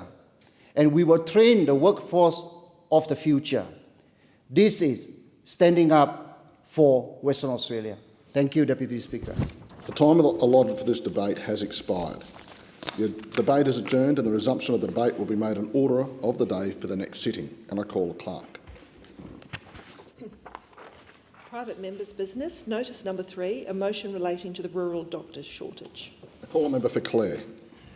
Deputy Speaker, I move that this House, 1, acknowledges A, the disgraceful rural doctor shortage crisis unfolding across country Australia, B, the devastating impacts this crisis is having on the health of country Australians, 2, resolves to A, take urgent action to end the crisis and get more doctors practising in rural, regional and remote communities, and B, deliver equality and access to doctors and medical services to country residents and country communities. Deputy Speaker, sadly, this is not the first time I have risen in this House to put a national spotlight on the rural doctor shortage crisis that is having such a shocking impact on the health of residents in the central west of New South Wales and country communities around Australia. Put simply, our communities are at breaking point. The situation can only be described as catastrophic, and I will continue to speak on this crisis until immediate and real action takes place to fix it. Country people have shorter life expectancies than city people. It's both tragic and utterly unacceptable, but it's true. And there is no end in sight to this health crisis that worsens every day. On the 29th of May last year, I raised this crisis as a matter of public importance, calling on the urgent need for the government to immediately address the shortage of doctors in rural and regional Australia and deliver better health services for all Australians, regardless of their postcode. In October last year, I started the End the Rural Doctor Shortage Crisis petition, calling on the Australian government to immediately fix the rural doctor shortage crisis and deliver more doctors to the bush without delay. That petition quickly gained over 13,000 signatures. On the 10th of October last year, I rose in question time to inform the Minister for Health about smaller towns in our electorate, such as Gulgong, that are being left without doctors, and those that are closing their books to new patients. Book closures are happening in smaller communities such as Molong and Canowindra, but also larger ones such as Mudgee, Orange and Bathurst. The waiting time to see a GP in Wellington is now about 2 months. The pressure on our doctors, emergency departments and communities is immense. In November last year, I again raised this issue in question time, where I highlighted the unfolding crisis and asked the Minister when this appalling situation would be fixed and if he would come to the region to meet with local doctors and concerned residents to see the shocking effects this crisis is having. On the 25th of November last year, I introduced my Doctors for the Bush Bill 2024 into the Parliament. This bill was simple and straightforward and would have once again ensured that country areas had priority for overseas trained doctors who would have to work there for up to 10 years. It would have alleviated the rural doctor shortage crisis, ensuring equitable health care for rural, regional and remote Australians. Unbelievably, the National Party, the Liberal Party and the Labor Party all failed to support the bill. This was extremely disappointing, particularly with respect to the National Party. They say they want action to get more doctors to the bush, but don't vote that way in Parliament. My bill would have given country areas the same priority for overseas trained doctors that they had before the 2022 election. In other words, it was the previous Liberal and National Party policy, and they still refused to vote for it in this House. It's yet more proof of a party losing its way. This unfolding rural health crisis secured further national attention when on the 17th of December last year, A Current Affair aired a story on the crisis. We heard from local Mudgee GP Dr Edward Lee, who said, and I quote, "It's at disaster level. It's a disaster for the patients of Mudgee and the surrounding regions." One Mudgee resident suffering from end-of-life emphysema and asthma said, "It's like living in a third world country." When asked how this made her feel, she responded, "Well, my end might be coming a bit quicker." Well, I've had constructive conversations with the Minister for Health and also the Assistant Minister. I again bring this issue to the House because urgent action is needed now. This rural doctor shortage crisis is a disgrace. Country people are being treated as second-class citizens. Immediate action is needed, and I call on this House to take it as a matter of urgency. And I'm very pleased that the member for Mayo is joining me to second this motion because she knows how devastating this crisis is for country patients and country communities. Action is needed on both sides of the aisle, and I call on all members of this House to support this motion, and I commend it to the House. Is there a seconder for the motion? I second the motion and reserve my right to speak. Thank the member for Mayo.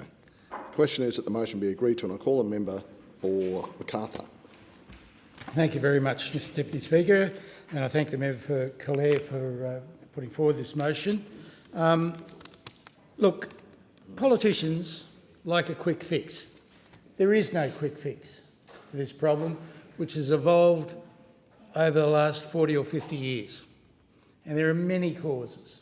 I approached the Minister for Health when I was first elected in 2016 to describe to him the difficulty that disadvantaged areas, outer metropolitan areas, rural and regional areas were having attracting general practitioners. The member for Clare, of course, was a member of the government at that stage. That government did nothing. And we have watched the situation get much, much worse since then. Unfortunately, rural GP training positions were not being filled. More and more GPs were leaving the bush in rural areas. They were also leaving outer metropolitan areas for a whole variety of reasons. Healthcare's become very complex. You need to be highly trained over a whole range of disciplines to become a general practitioner these days. The member for McKellar here well knows that.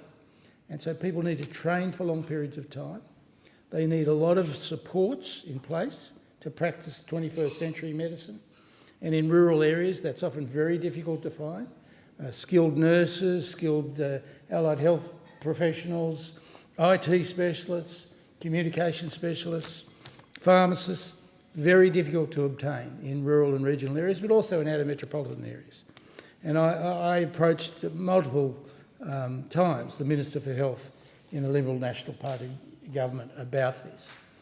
There were members of the Department of Health often present in our discussions.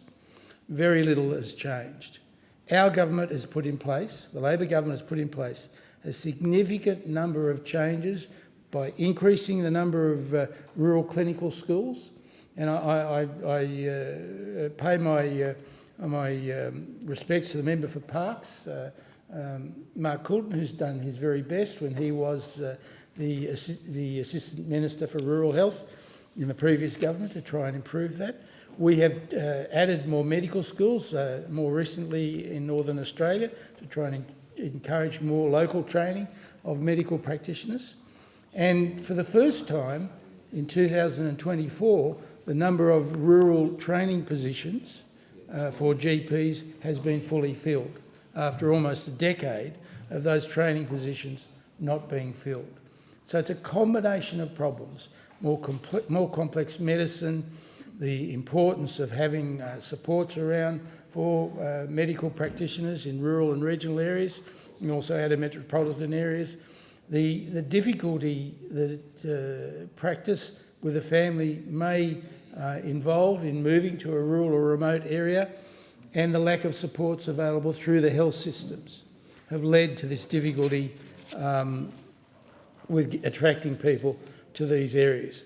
Unfortunately, as I've said, the difficulties continue, and it is important that every level of politics, from local government to state government to federal government, is involved in improving access to healthcare in the bush. It's going to involve novel, innovative solutions, I'm sure, as we move forward. 21st century medicine, as I said, is very complex.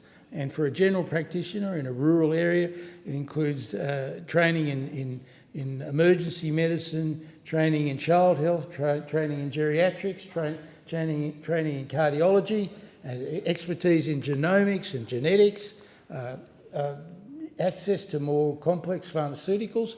So highly complex positions. And we need innovative solutions. It's not just about training more GPs and getting more GPs to move to the bush. It's about improving social conditions, giving general practitioners access to sabbatical, giving general practitioners access to retraining in teaching hospitals on a temporary basis. It involves getting them access to schooling for their children and work for their spouse. It involves a whole lot of modalities, and there is no quick fix. No matter what anyone wants, there is no quick fix. General practice is a highly complex field these days, and people require a lot of training and a lot of support, more so in rural areas where they may not have other general practitioners to help them, and we need to encourage more people to move to areas of disadvantage, and this may involve a significant expenditure. Thank you. The member's time has expired. The question is that this motion be agreed to, and I call the member for Mayo. Thank you, Deputy Speaker. I do rise to support the member for Calaire's motion, and I do also acknowledge many of the comments made by the member for Macarthur. No, there are not easy fixes, but there are fixes. There are ways that we can address this. And for me, in my electorate, access to health services is probably, I would say, one of the top 3 pressing issues. And we know that there's a $6.55 billion shortfall in regional and rural health spend. That means around $848 per person is the difference between what is spent on a person who lives in metropolitan Australia compared to someone who lives in rural Australia. And we most certainly feel it in the regions. DPAs, so distribution priority areas, while many will say that, yes, you know, these are problems that we've had for several years, the changing to DPAs has made it infinitely worse, because what we now have in South Australia is that an overseas doctor can go and work in Mitcham, a very nice, well-heeled area, instead of going out bush, and that is what they are doing. They are living in North Adelaide and they're working in Elizabeth now. They are living in Unley and they're going down to Morphett Vale. They're living in Mitcham and working in Mitcham. They are not going bush, and that is something that changed with the change of government, and that has had a profound impact on my electorate. And I'm in a regional. I can only imagine what it's like out in Grey or Lingiari, way out west. In my electorate, what that's meant is we've had closures in Meadows, we've had closures in Yankalilla. These are clinics that have closed. We have had historic shortages across Kangaroo Island. We've had weeks long, sometimes a month, to get in to see a doctor. On my Fleurieu South Coast, where the median age is north of 60, the doctors have closed their books. They're saying, well, we're not putting anyone on because we can't get any doctors into the region. So I've written to the Health Minister about this. I thought, well, okay, so what are the solutions? What do the general practitioners tell us are the solutions? So just over a week ago, we had the General Practitioners Registrar Forum in my electorate. I co-hosted this. It was the SA Future GP Forum. It was held in McLaren Vale. And they talked about a number of issues. And they also, importantly, came up with solutions. Now, we know that, some time ago, maybe 10, 15 years ago, around 50% of medical students were looking to go into general practice. Now that's down to 10. Now there's a few reasons for this. One of the reasons is the cost difference. You lose, if you are a registrar and you want to go down the GP pathway, you lose a shortfall of about $30,000 every year in costs. If you stay in the hospital, you also and work as a registrar in a hospital setting, you get access to study leave, access to paternity leave, as well as that difference in income. That is a real barrier to people who want to be a GP going and doing the study and going out and being a GP. So we need to address that. Now that was that funding was cut in 2014 and it hasn't been brought back since then, and that I think has had a huge impact. The other issue is that we haven't lifted Commonwealth supported places to study medicine for pretty much a decade.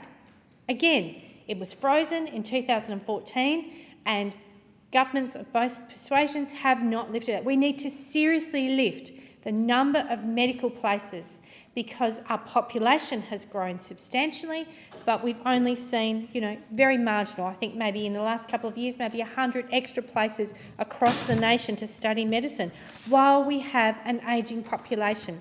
So these are two very simple matters as far as, it's a policy matter, it's contained, it can be addressed, that could change. One sits in education, one sits with the Health Minister.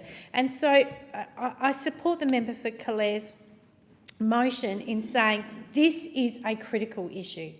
If you live, and in my electorate, in some parts, an hour and a quarter from the city, and you can't get in to see a GP, or you move to the area and the GP says, we're not even going to add you into our books, that is a very serious issue. And the impact, the brunt of this is in regional Australia. It's not in Mitcham, it's not in Morphett Vale, it's not in Elizabeth, this is in the regions, and the regions must have this addressed. Thank you.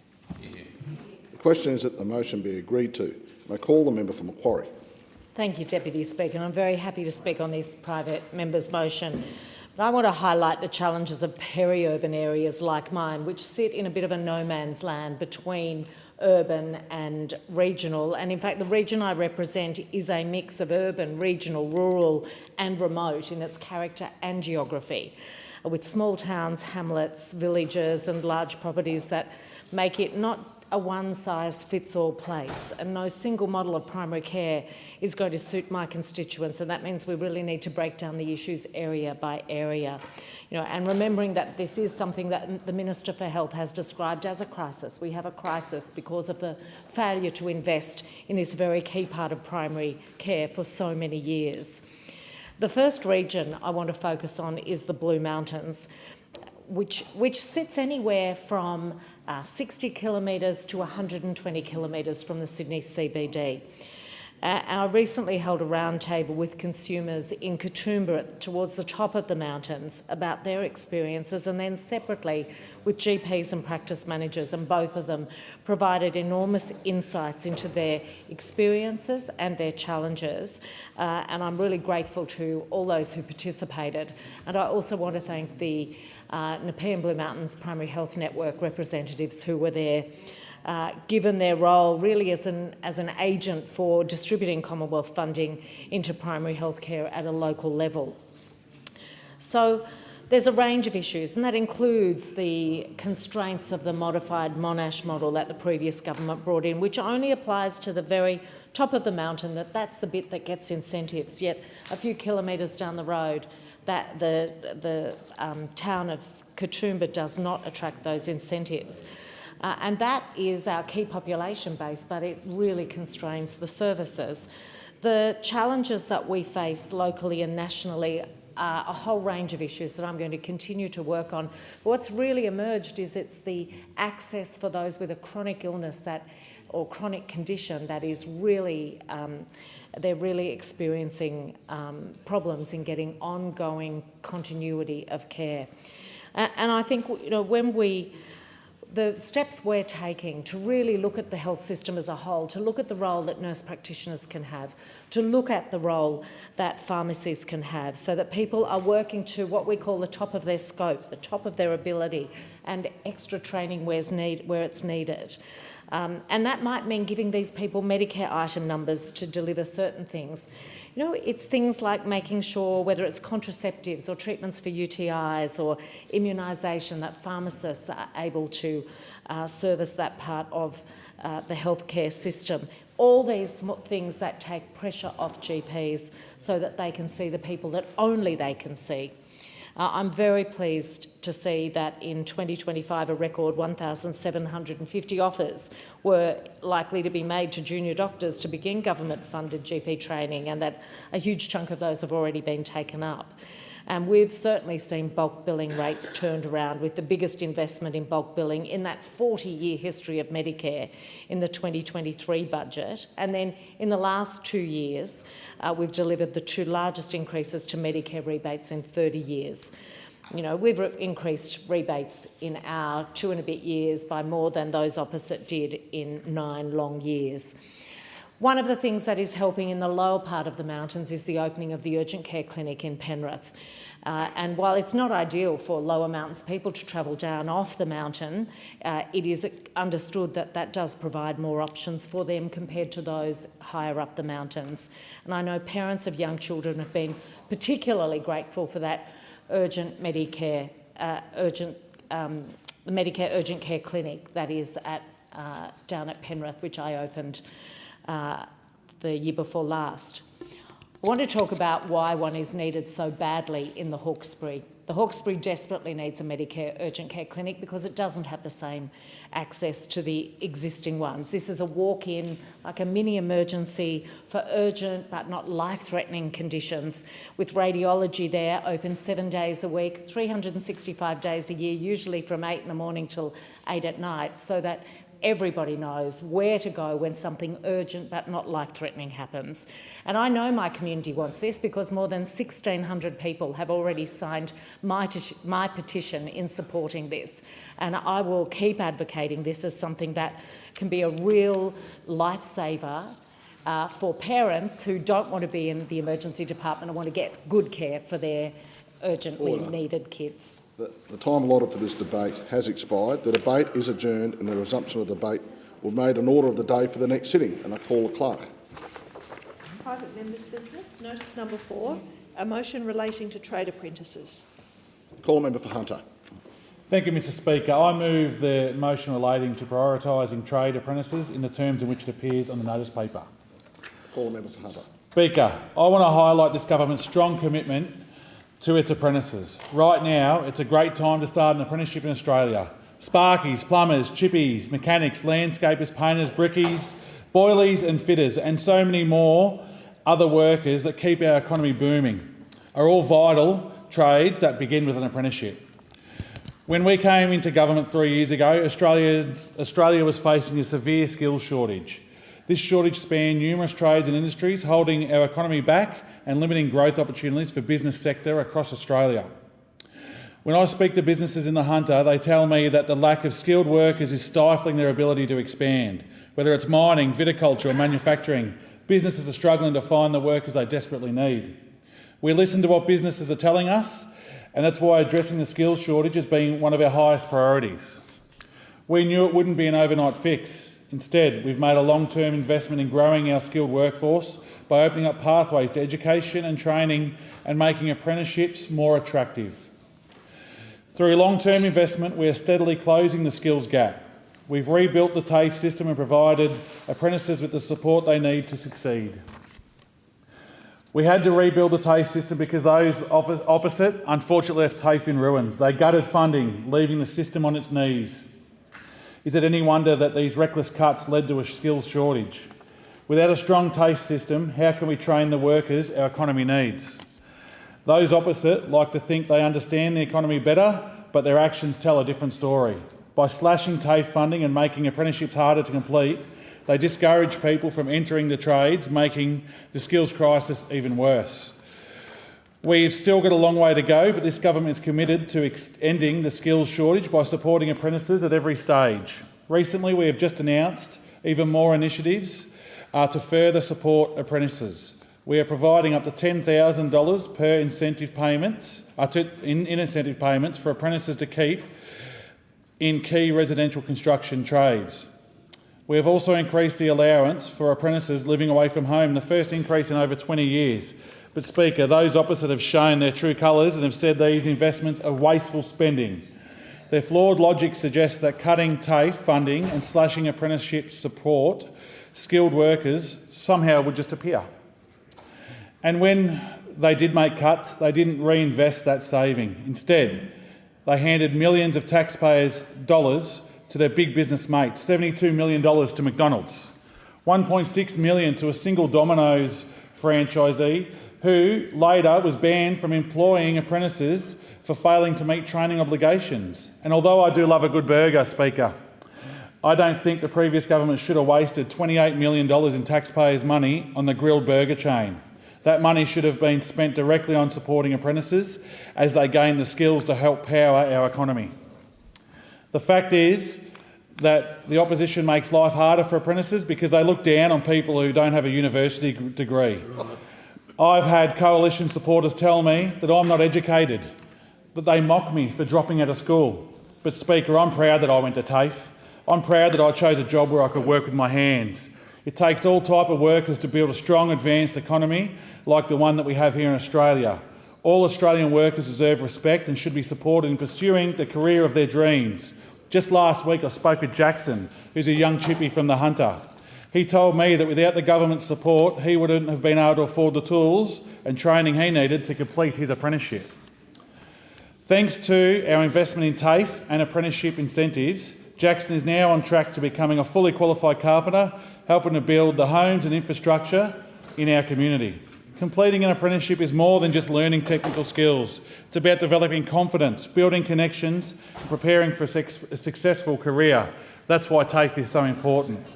It gives apprentices the opportunity to learn from experienced professionals and gain valuable insights that will help set them up for long-term success. I'm proud to stand here as a member of the government that values and respects apprentices, a government that is making their life easier, not harder. We are building the workforce Australia needs to end the skills shortage and to make our country the best place it can be. And to those that look down on tradies, honestly, shame on you.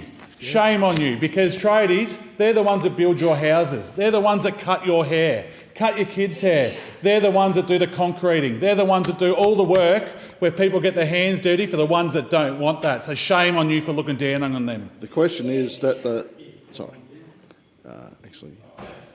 we had a second again? No. Okay. Is there a second to the motion? Second the motion, reserve my right to speak. The question is that the motion be agreed to, and I call a member for Hughes.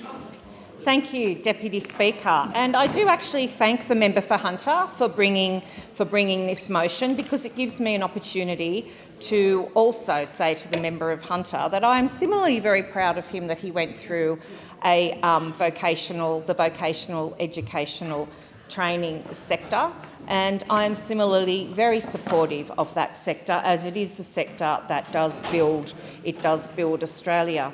And Deputy Speaker, I have said in this place a couple of times how proud I am of my firstborn son, who has just commenced a plumbing apprenticeship. So I am certainly very supportive of the skills and training sector, Deputy Speaker. Deputy Speaker, the issue that I have, though, with the government's approach to this sector is that it only ever talks about TAFE.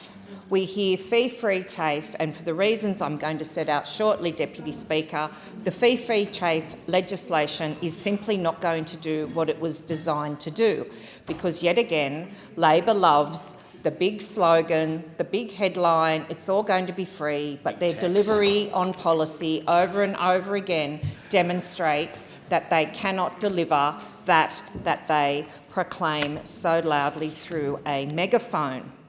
And Deputy Speaker, data released by the National Centre for Vocational Education and Research has confirmed that instead of trending up, as we were under the former coalition government, Australia has lost over 80,000 apprentices and trainees from the national training pipeline since the Albanese Labor government took office.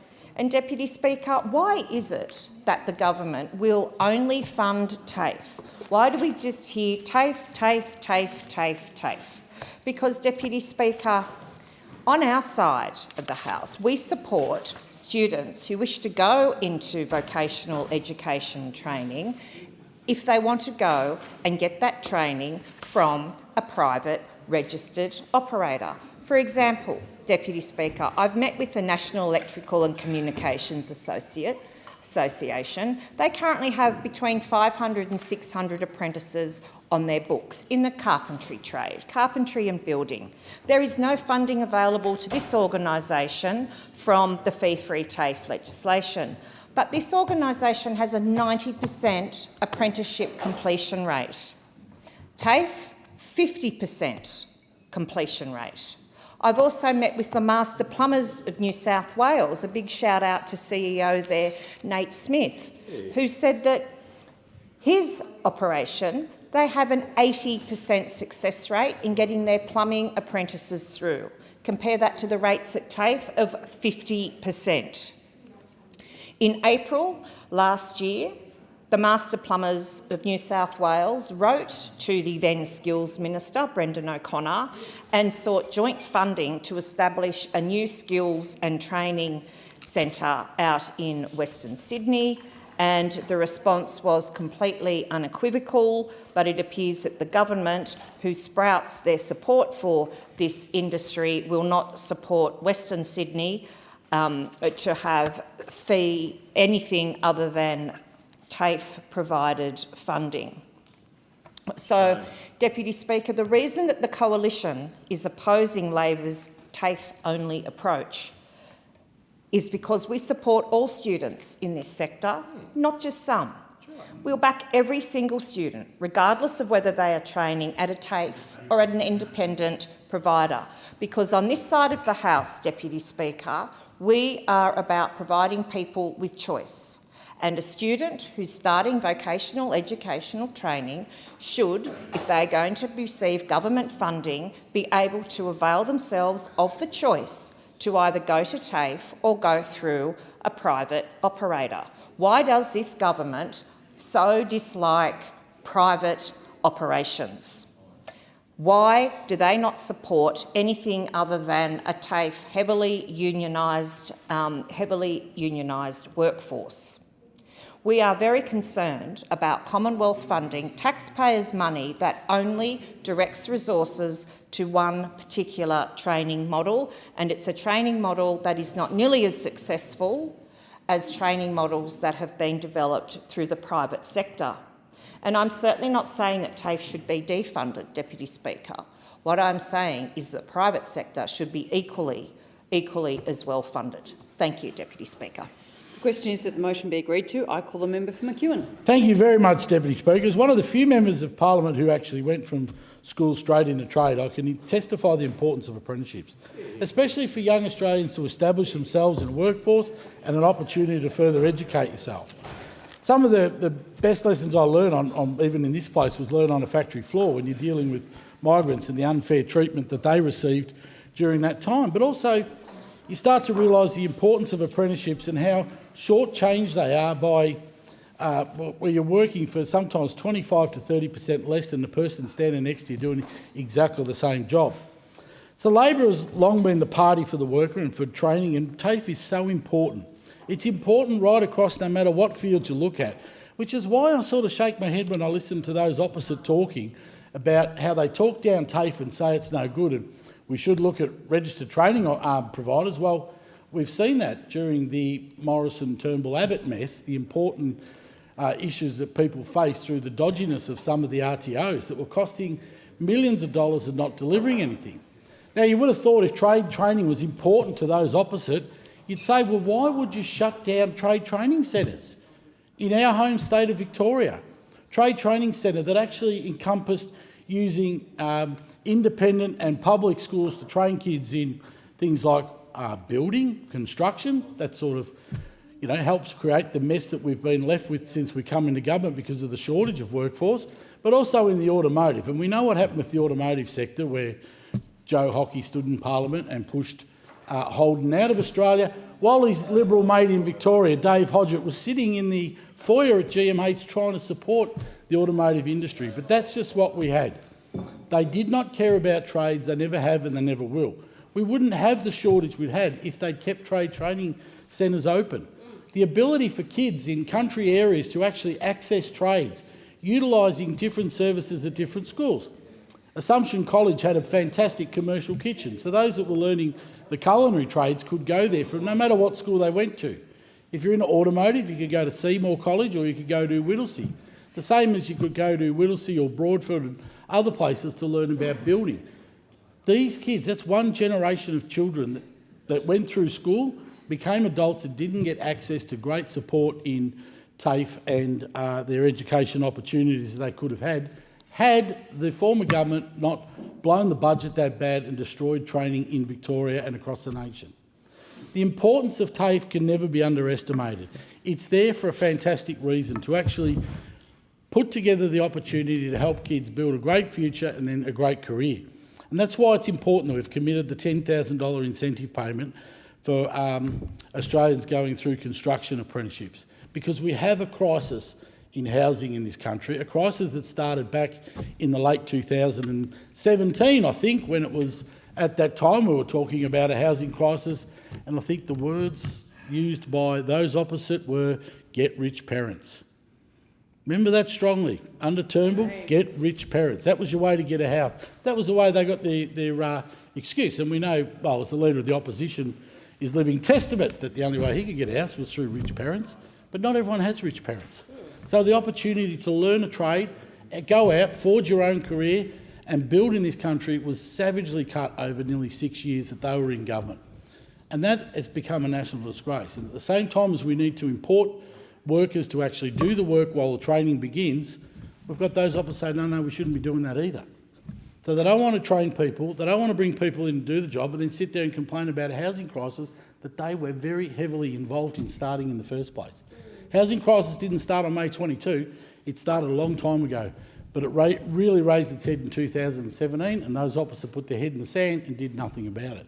So supporting apprenticeships is so important on a whole range of things, no matter as the member for Hunter went through some before, of the different trades that people need, but also when we look at every facet of life, we've got great apprentices that have been trained and gone on to main successful careers.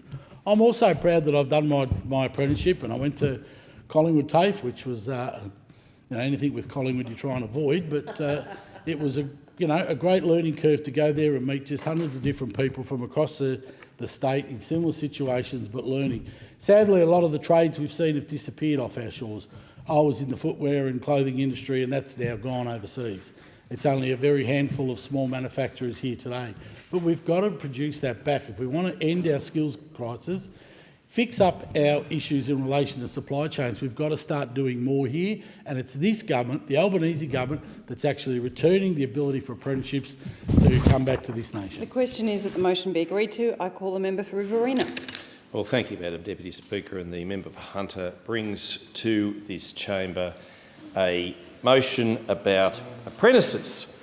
And despite the member for McEwen's protestations there, where he rubbished the coalition, rubbished Collingwood, good old Collingwood forever, I'm not quite sure what he's got against the Magpie supporters, but when you look back at the years, particularly of the Morrison government, what you see is delivery.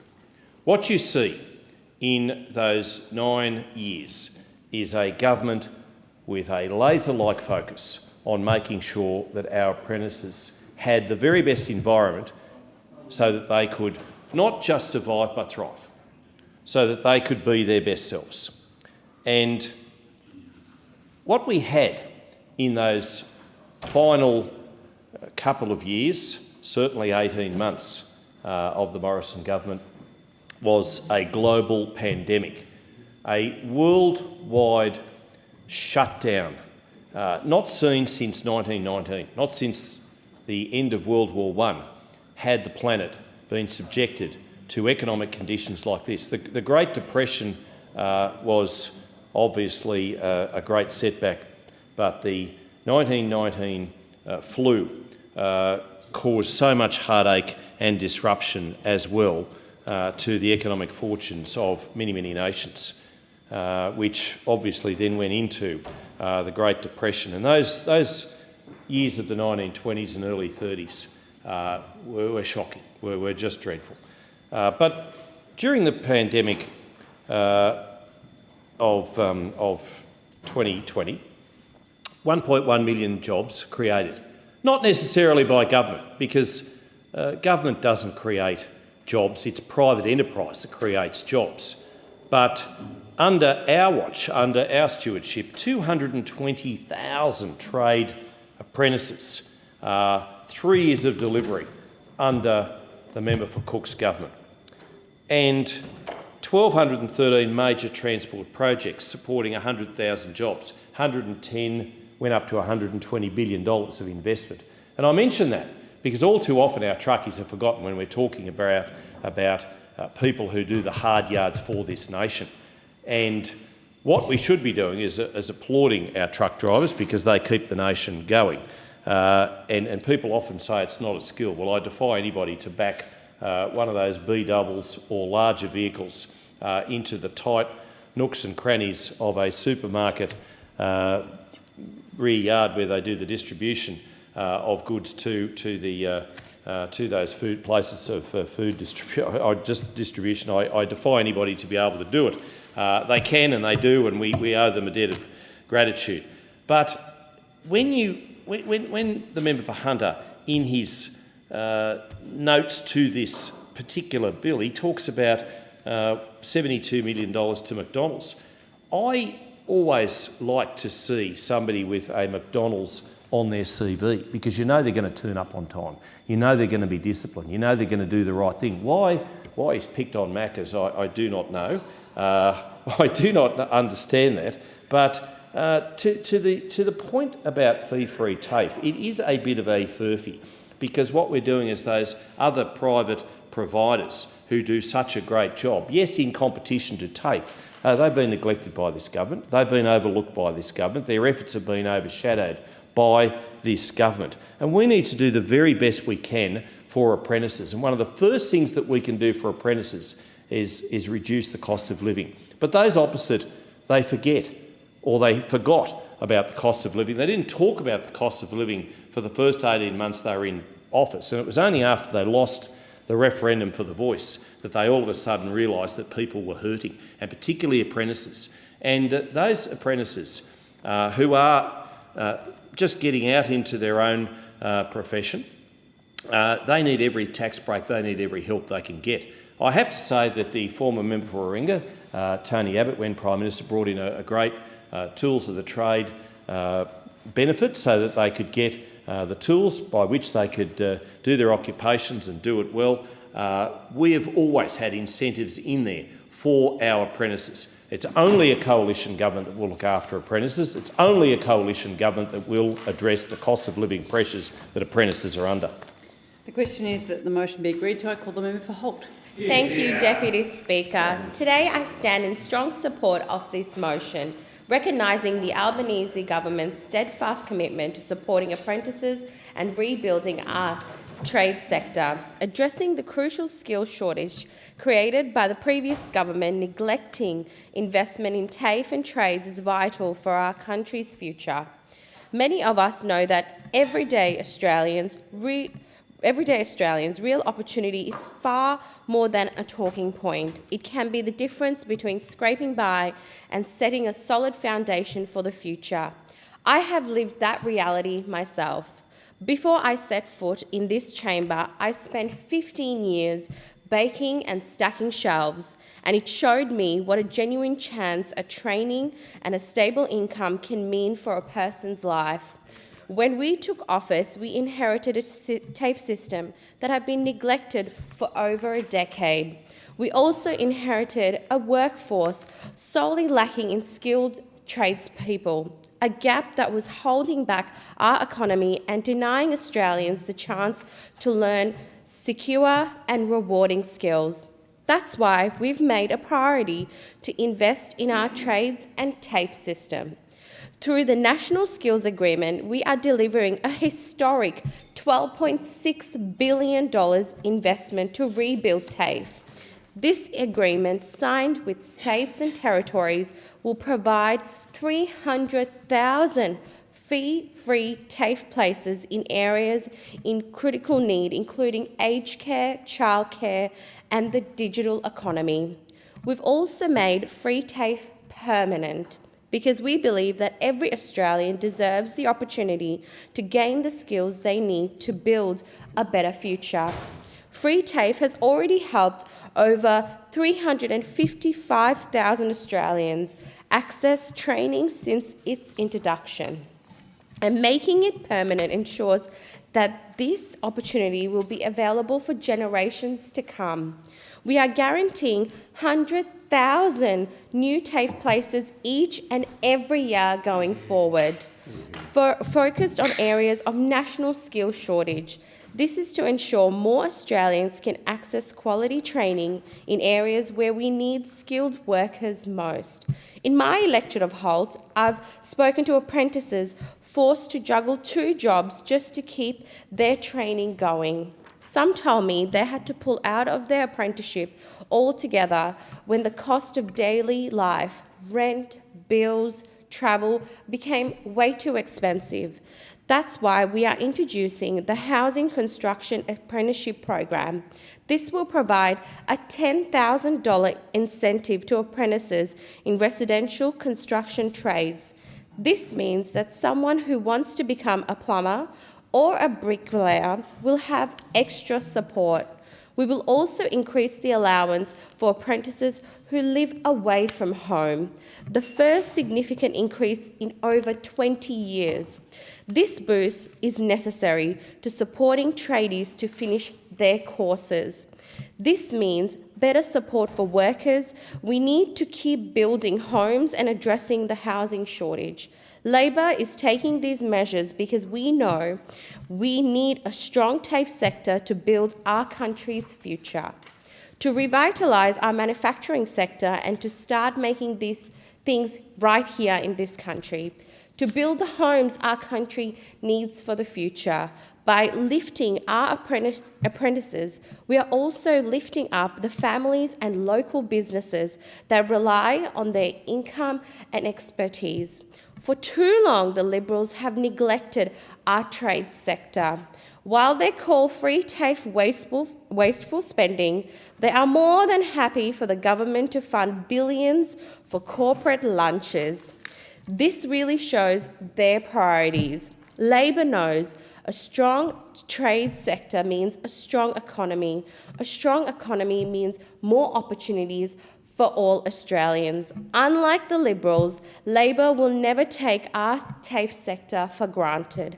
I want to conclude by acknowledging the dedication of the Prime Minister, Anthony Albanese, and the Minister for Skills and Training, Andrew Giles, and Brendan O'Connor for driving these reforms. I thank the House. The question is that the motion be agreed to. I call the member for Cowper. Thank you, Deputy Speaker. Well, I'm pleased to speak on this motion by the member for Hunter, and as he leaves the chamber, I note he's a big man, 6'6", 6'7", 6'8", 3 foot wide, but you've got more front than David Jones to bring this motion before the Federation chamber, talking down the Coalition's record on apprentices. Seriously. Under the Coalition, we saw 220,000 apprentices in the term 2019 to 2022. Since this hapless, hopeless, helpless government has come into power, we've seen 80,000 fewer apprentices. And shockingly, 44,000 of those apprentices are women. Apparently Labor's the party for women, yet they don't care about 44,000 women who have lost apprenticeships. These aren't just statistics, Deputy Speaker.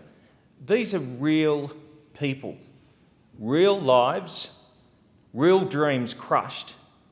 So please don't file motions where you haven't done the research as to who the better government is for not only trades, but apprentices and small business.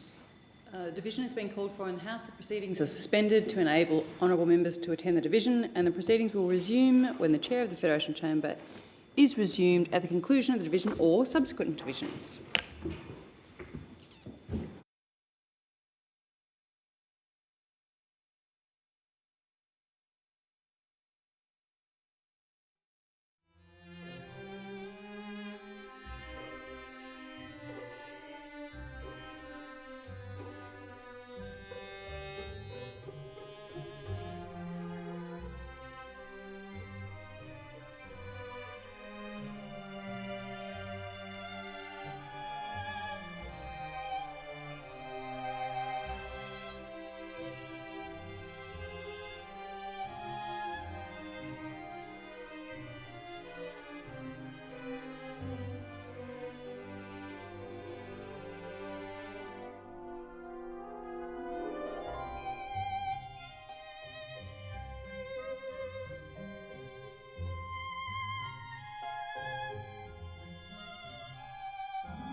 I call the member for Cowper in continuation. Well, thank you, Deputy Speaker. And as I was saying before, the division, what we've seen in the last term of Labor is 80,000 fewer apprentices than in the time that the Coalition was in government between 2019 and 2022. But it's no surprise, because what we've seen due to Labor's policies is the closure of 27,000 small and medium businesses. 27,000. You can imagine how many people had worked for those small and medium businesses. And the owners there who have put everything on the line, mortgaged homes, overdrafts, are sent to the wall because of Labor's policies. 7,000 of those 27,000 are construction companies. That is the highest number ever of closure of construction companies. And what do those companies do? Well, they generally hire apprentices. But I can tell you from personal experience, Deputy Speaker, in and around Port Macquarie and Coffs Harbour, I talk to the tradies because my 17-year-old son is in Year 12 at Newman Technical College because he wants to become a tradie, he wants to go into construction. They're not hiring. They're not putting on apprentices because they're worried about the economy. The cost of living has hit hard in those industries. The cost of materials has gone through the roof. Why? Because of the policies of this government. Because of the all-in renewables, we have seen gas and electricity prices go through the roof. And that hurts businesses. That hurts small and medium businesses. So the tradies are worried. They're not putting on apprentices. We've seen less apprentices over the past 3 years. And then the Albanese government comes out with this $10,000 incentive payment for apprentices who are living out of home. I said to my son, do you know any apprentice who doesn't live at home with mum and dad? Now, he's got a fairly large network of mates. The answer is no. All spin, no substance. You would be better off going back to the Coalition policy where we funded the employer 50% of the apprentice's first year wage. Then 10% in the third year, 10% in the second year, 5% in the third year. Because we know, as much as I love our young apprentices, you're next to useless in your first year. You know what you're doing in your second, and you actually make money for your employer in the third. These are the incentives we need to bring back. We need to bring back our policy. If you want to see more houses, if you want to see more apprentices, then vote for the Coalition at the next election.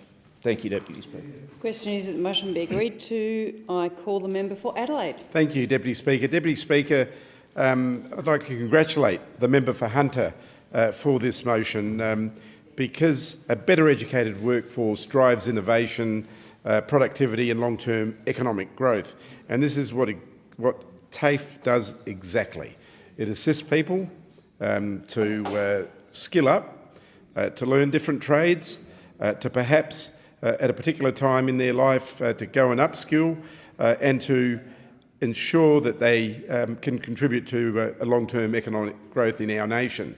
And when you look at the history of TAFE, it has helped and served thousands of people in Australia.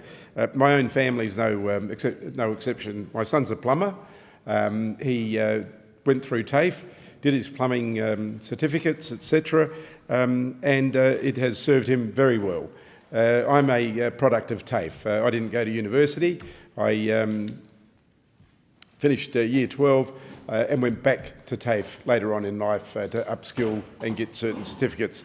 And here I am today. So our TAFE and our higher education play an important role. And as I said, a better educated workforce drives innovation, productivity and long-term economic growth.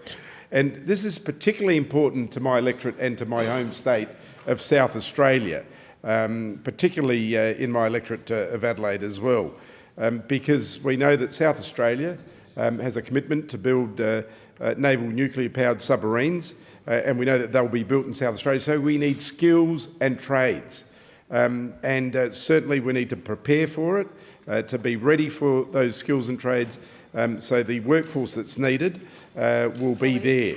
And we know that South Australia will create up to 4,000 jobs. A division is being called for in the House. The proceedings are suspended to enable honourable members to attend the division, and the proceedings will resume when the Chair of the Federation Chamber is resumed at the conclusion of the divisions or subsequent divisions.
The question is that the motion be agreed to. I call the member for Flynn. Thank you, Deputy Speaker. I rise to speak on this motion as it is critical that skills shortage is not only understood but addressed. The Flynn electorate is full of qualified trade professionals, including electricians, plumbers, welders, carpenters, automotive service technicians and mechanics, painters, nurses, dental hygienists, chefs, bakers, hairdressers, bus drivers and child educators, just to name a few. According to the 2021 census, over 30% of people over 15 in the Flynn electorate either have a Certificate 3, Certificate 4 or an advanced diploma or diploma in technical and trade skills. The Flynn electorate's top response for occupation was also technicians and trade workers. Before entering politics, I was a boilermaker, a high-pressure pipe welder, working on the gas pipelines to Curtis Island near Gladstone. Many years ago, I went to Rome at TAFE College and received my qualifications in engineering through recognised prior learning. Sadly, since my time, it has become harder and harder for apprentices and trainees to come through the system and into the workforce. Now, here are the facts that Labor don't want you to know about. There are fewer Australians being skilled under the Labor government. Australia has lost over 80,000 apprentices and trainees, a loss of 1 in 5.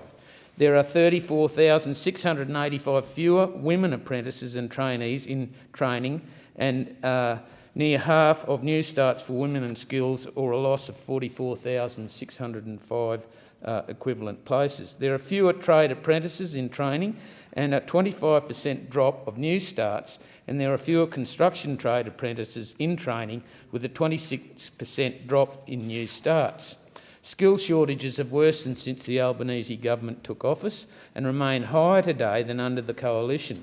From June 22 to June 23, skills shortages increased by 12.5%, and the latest data indicates 33% of all occupations are in shortage, which is higher than under the coalition government.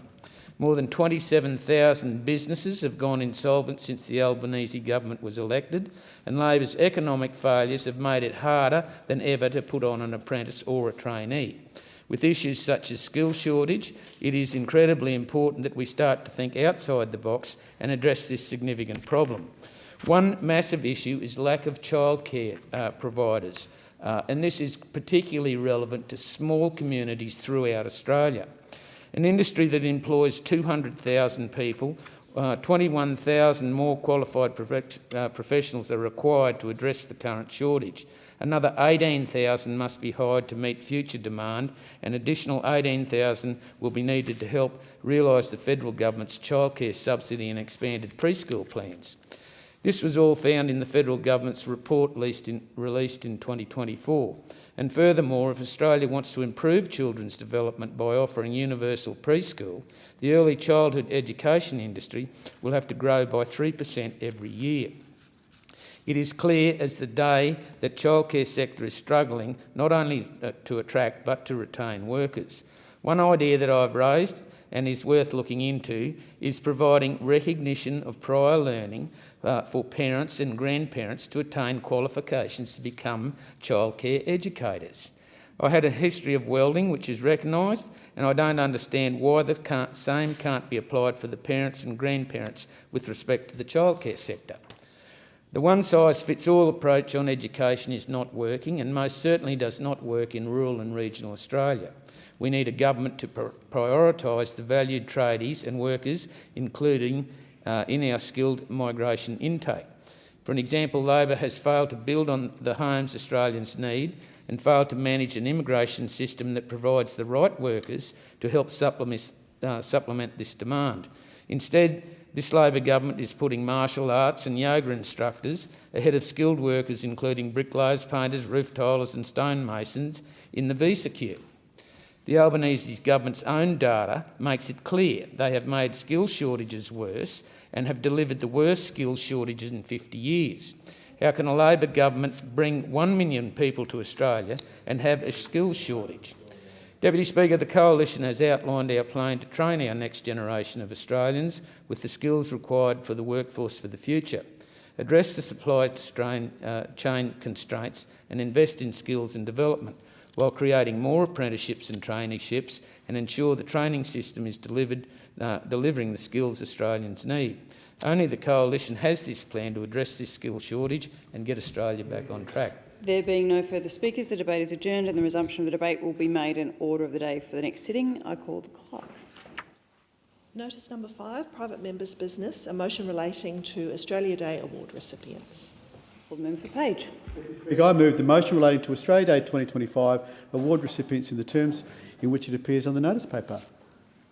Deputy Speaker, I'd like to acknowledge and congratulate members of my community who received Australia Day awards in Lismore. Citizen of the Year was awarded to Neville Graham, very worthy. The individual services in the community went to Tracy Ward, an inspirational member of our community. The group services in the community award went to Lismore CWA, thank you. And Volunteer of the Year was Len Ward, great service to a number of organisations, especially basketball. Junior female sports person was awarded to Caitlin Halliday, congratulations Caitlin. And Alex Sipple was named the junior male sports person for his great efforts. Sports Group of the Year was Lismore Rowing Club, and the Arts and Culture Award was given to Victorian Collingwood.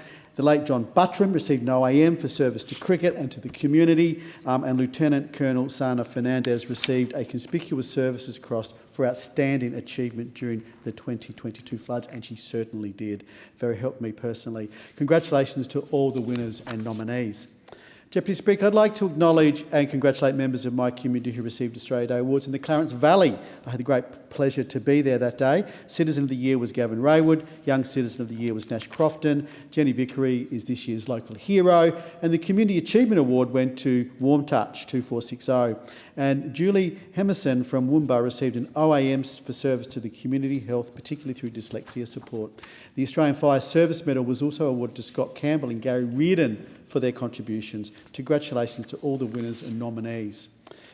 Deputy Speaker, I'd like to acknowledge and congratulate members of my community who received Australia Day awards in the Richmond Valley. Neil Burnett was named Richmond Valley Citizen of the Year. Young Citizen of the Year went to Ruby Beckingham. Young Sportsperson of the Year was Travis Dew. Young Volunteer of the Year was awarded to Shay Fuller. And Steve Humphreys was named Volunteer of the Year. And Sportsperson of the Year went to Scott Lambeth. Congratulations to all these nominees and winners. Deputy Speaker, I'd like to acknowledge and congratulate people who received Australia Day awards across the Kyogle Council area. In Kyogle, Citizen of the Year was Dale Oxboy, Senior Citizen of the Year was Patricia Vidler, Tanil Owen was named the Junior Sportsperson of the Year, Maureen Welsh was named Senior Sportsperson, Junior Student was Jocelyn Blackburn, and the Senior Student of the Year, Angus Joyce. Rosalind Knights received an OAM for her service to the community of Kyogle. In Woodbong, Citizen of the Year was Wendy Fletcher, Senior Citizen Lynette Downham, and Sportsperson of the Year went to Elkie Johnston. Community Organisation of the Year was the Woodbong Golf Club, and the Business of the Year was Macmillan Stool Fabrication. And in Benalbo, the Citizen of the Year was John Johnston. James McCulloch was recognised for achievement in sport. The Business of the Year went to Michael Vicky at the Benalbo Caravan Park, and the Achievement in Creative Arts was awarded to Jaden Creighton. Congratulations to all the winners and nominees. Deputy Speaker, I'd like to acknowledge and congratulate two members in my electorate who received Australia Day awards in the Coffs Harbour City Council area. The Young Citizen was Nathan Armstrong, and the Aussie Spirit Award went to Scott Caldwell. Congratulations to both of them.